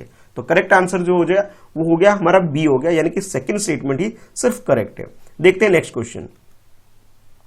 नेक्स्ट क्वेश्चन में आपसे जो पूछा जा रहा है, ये दो स्टेटमेंट आपको दे दिए गए और इन दोनों स्टेटमेंट को ध्यान में रखते हुए आपको बताना है कि करेक्ट स्टेटमेंट क्या है। तो जैसे क्वेश्चन कुछ इस तरह से, consider the following statement, these are the two statements. Statement 1 के अकॉर्डिंग बोला जा रहा है कि article 41 of constitution mention the welfare of old age person, यानी कि जो भी हमारी कंट्री में 60 ईयर से अबव के जो सीनियर सिटीजन है उनके केयर के लिए हमारी कंट्री में आर्टिकल 41 में मेंशन है, यानी कि डीपीएसपी के अंदर ये आता है, जिसके अंदर ये बोला जा रहा है कि भी जो ओल्ड एज के पर्सन है, सीनियर सिटीजन है, उनका केयर होना चाहिए, उनके वेलफेयर में काम किया जाना चाहिए। ये फर्स्ट स्टेटमेंट है। सेकंड स्टेटमेंट में आपसे ये बोला जा रहा है, Vayoshreshtha Samman is the national award given to eminent senior citizen and institution working for the welfare of senior citizen, यानी कि सीनियर सिटीजन के वेलफेयर के लिए जो इंस्टीट्यूशन काम करती है या फिर कोई पर्सन अगर काम करता है उसे ये वयोश्रेष्ठ सम्मान प्रदान किया जाता है हमारी कंट्री के अंदर। ये सेकंड स्टेटमेंट हो गया। तो ये दो स्टेटमेंट है, आपको चूज करना है इन दोनों स्टेटमेंट में से करेक्ट स्टेटमेंट कौन सा है। According to option A first statement correct है। अगर हम बात करें सेकंड ऑप्शन बी की, जिसमें आपसे बोला जा रहा है सेकंड स्टेटमेंट करेक्ट है, और ऑप्शन सी के according both first and second दोनों ही स्टेटमेंट करेक्ट है, और ऑप्शन डी में आपसे बोला जा रहा है neither one not two, it means ये दोनों ही स्टेटमेंट गलत है। तो करेक्ट स्टेटमेंट क्या है, चलिए आंसर को चूज कर लीजिए। तो इस क्वेश्चन का जो आंसर है करेक्ट वो है सी। सी का मतलब ये है कि दोनों ही स्टेटमेंट फर्स्ट और सेकंड दोनों ही स्टेटमेंट बिल्कुल करेक्ट है। फर्स्ट स्टेटमेंट में ये बोला गया कि आर्टिकल 41 हमारी कंट्री में एक प्रोविजन है जिसके अंदर जो ओल्ड एज के जो लोग हैं, यानी कि 60 ईयर प्लस के जो लोग हैं हमारी कंट्री में, उन्हें केयर करना, उनके वेलफेयर के लिए काम किया जाना चाहिए। हाँ, आर्टिकल 41 बिल्कुल क्लियरली बोलता है कि हमारी कंट्री में एक प्रोविजन होना चाहिए कि इनकी लाइफ को इजी बनाने के लिए, उन्हें पब्लिक असिस्टेंट प्रोवाइड करने के लिए, उनको एजुकेशन प्रोवाइड करने के लिए, उन्हें राइट टू वर्क प्रोवाइड करने के लिए, उन्हें कोई इस तरह की प्रॉब्लम ना हो, उनके वेलफेयर के लिए एक प्रोविजन होना चाहिए। ठीक है, ये आर्टिकल 41 में ऐसा बोला जाता है, यानी कि आप ये बोल सकते हो कि स्टेटमेंट 1 जो है एग्जैक्टली करेक्ट है। अगर हम बात करें सेकंड स्टेटमेंट की, जिसमें आपसे ये बोला गया कि वसुश्रेष्ठ सम्मान जो हमारी कंट्री में ये दिया जाता है किसी भी इमिनेंट सीनियर सिटीजन को या फिर ऐसे इंस्टीट्यूशन को जो कि सीनियर सिटीजन के लिए, उनके वेलफेयर के लिए अगर काम करती है, उनको ये सम्मान दिया जाता है। बिल्कुल सही बात है, बिल्कुल दिया जाता है। हमारी कंट्री में 2019 के लिए ये सम्मान जो दिया गया था वो इस पर्सन को दिया गया था। ठीक है, तो आपके लिए एक छोटा सा क्वेश्चन ये भी होगा कि ये जो 2019 में ये जो अवार्ड दिया गया था, यानी कि इस पर्सन को जो दिया गया था, इनका नाम क्या है, ये आपको कमेंट बॉक्स में बताना है मुझे कमेंट करके कि इनका नाम क्या है। ये आपके लिए क्वेश्चन होने वाला है। अच्छा, अब जान लेते हैं कि भाई इसके अलावा हमारी कंट्री में एक और प्रोग्राम है जिसका नाम है प्रधानमंत्री वया वंदना योजना, और ये जो प्रोग्राम है सीनियर सिटीजन से रिलेटेड ही है ये प्रोग्राम है। और इस प्रोग्राम के अंदर ये योजना रखी गई है कि भी सीनियर सिटीजन जो कि 60 ईयर से अबव है, उन्हें एनुअल बेसिस पे, क्वार्टरली बेसिस पे या फिर मंथली बेसिस पे इन्हें पेंशन प्रोवाइड की जाएगी गवर्नमेंट के द्वारा। तो आप ये बोल सकते हो कि दोनों ही स्टेटमेंट, फर्स्ट स्टेटमेंट भी और सेकंड स्टेटमेंट भी, दोनों ही करेक्ट है। इट मीन्स हमारा आंसर सी बिल्कुल सही है। देखते हैं नेक्स्ट क्वेश्चन। नेक्स्ट क्वेश्चन में आपसे बोला जा रहा है with reference to Ambedkar social innovation and incubation mission, जिसे शॉर्ट में ASIIB बोल सकते हो, कंसीडर द फॉलोइंग स्टेटमेंट। और इसके रिगार्डिंग में आपके पास ये दो स्टेटमेंट, ये फर्स्ट है, ये सेकंड है। फर्स्ट स्टेटमेंट के अकॉर्डिंग बोला जा रहा है it is launch under the venture capital fund for scheduled caste, जिसे हम SC बोल सकते हैं। यानी कि इसके अंदर ये जो मिशन है, इस मिशन के अंदर एक फंड है हमारी कंट्री के अंदर जो कि venture fund for scheduled caste, वहां से इस फंड को यूज करके इस मिशन को चलाया जा रहा है। सेकेंड स्टेटमेंट में आपसे बोला जा रहा है it aim to promote entrepreneurship among the SC youth, special reference to Divyang, यानी कि जो भी SC यूथ है उन्हें प्रमोट करने के लिए इस मिशन को चलाया जा रहा है, जिसके अंदर वो कुछ भी इनोवेशन करते हैं, कुछ भी नई आइडिया लेके कोई बिजनेस स्टार्ट करना चाहते हैं तो वहां उनको सपोर्ट किया जाता है। और खासतौर पर इस प्रोग्राम के अंदर, इस मिशन के अंदर ये बात ध्यान में रखी जाती है कि जो दिव्यांग लोग हैं उनको प्रेफरेंस दिया जाता है, एक तरह से आप बोल सकते हो। तो ये दो स्टेटमेंट है, दोनों स्टेटमेंट से आपको बताना है कि करेक्ट स्टेटमेंट कौन सा है। ऑप्शन ए के अकॉर्डिंग फर्स्ट स्टेटमेंट करेक्ट है, ऑप्शन बी के अकॉर्डिंग सेकंड स्टेटमेंट करेक्ट है, ऑप्शन सी के according both first and second दोनों ही स्टेटमेंट करेक्ट है, और ऑप्शन डी में आपसे बोला जा रहा है neither one not two, it means दोनों ही स्टेटमेंट गलत है। तो करेक्ट स्टेटमेंट क्या है ये आपको चूज करना है। तो इस क्वेश्चन की अगर करेक्ट आंसर की मैं बात करूं तो करेक्ट आंसर इसका सी है, यानी कि दोनों ही स्टेटमेंट बिल्कुल करेक्ट है। हमारी कंट्री में मिनिस्ट्री ऑफ सोशल जस्टिस और एम्पावरमेंट है, उसके द्वारा इस मिशन को लॉन्च किया गया है, जिसका नाम रखा गया है Ambedkar social innovation and incubation mission, जिसे शॉर्ट में हम ASIIBB कह सकते हैं। और ये जो पिक्चर आप देख रहे हैं, ये जब ये प्रोग्राम लॉन्च हुआ था उसकी ये तस्वीर है। और इसमें क्या किया जाता है, जो भी वेंचर कैपिटल है, SC फंड आप बोल सकते हैं, जो रखा गया है, उस फंड्स को यूज करते हुए, उसे ध्यान में रखते हुए हमारी कंट्री में प्रमोट के लिए, मतलब प्रमोट करने के लिए यूथ को, जो कि SC यूथ को प्रमोट करने के लिए, उन्हें एक तरह से गाइड करने के लिए, उसे एक फंड प्रोवाइड करने के लिए कि वो इनोवेशन करे और अपना एंटरप्राइज जो भी है खोले और कुछ भी काम स्टार्ट करें। यानी कि जो भी हायर स्टडी कर रहे हैं, जो भी हायर एजुकेशन के अंदर जो भी यूथ है, वो अगर कुछ नया करना चाहते हैं, कुछ इनोवेशन करना चाहते हैं, तो उनके लिए फंड प्रोवाइड करने का ये एक मिशन आप बोल सकते हैं। तो फर्स्ट स्टेटमेंट बिल्कुल करेक्ट हो गया। और सेकंड स्टेटमेंट की बात करें जिसमें ये बोला गया था आपसे कि जो इस कैटेगरी के अंदर यूथ को ध्यान में रखते रखते जो भी दिव्यांगजन है उनको प्रेफरेंस दिया जाता है, ये बात भी बिल्कुल करेक्ट है। तो यानी कि आप ये बोल सकते हो करेक्ट आंसर जो हमारा हो जाएगा सी हो जाएगा। सी का मतलब ये है कि दोनों स्टेटमेंट बिल्कुल करेक्ट है। अब जान लेते हैं इस प्रोग्राम का मेन ऑब्जेक्टिव, इस मिशन का मेन ऑब्जेक्टिव क्या है कि भाई एंटरप्रेन्योरशिप को प्रमोट करना मेन इसका ऑब्जेक्टिव है। और ये टारगेट रखा गया है कि 2024 तक 1000 इनोवेशन को ये प्रोग्राम, ये मिशन सपोर्ट करने वाला है। और ये जो चलाया जाता है, ये जो सेटअप किया जा रहा है, ये इनोवेशन को सेटअप, या कह सकते हैं उसको जो गाइड किया जा रहा है, ये department of science and technology के द्वारा ये सेटअप किया गया है। तो आप ये बोल सकते हो करेक्ट आंसर हमारा सी हो गया। अच्छा, आपके लिए जो क्वेश्चन मैंने पूछा है कि भाई हमारी कंट्री में 2019 के लिए व्योश्रेष्ठ सम्मान किसको दिया गया है, इस क्वेश्चन का आंसर जरूर कमेंट बॉक्स में दीजिएगा। वीडियो कैसी लगी आप जरूर कमेंट करके बताइए।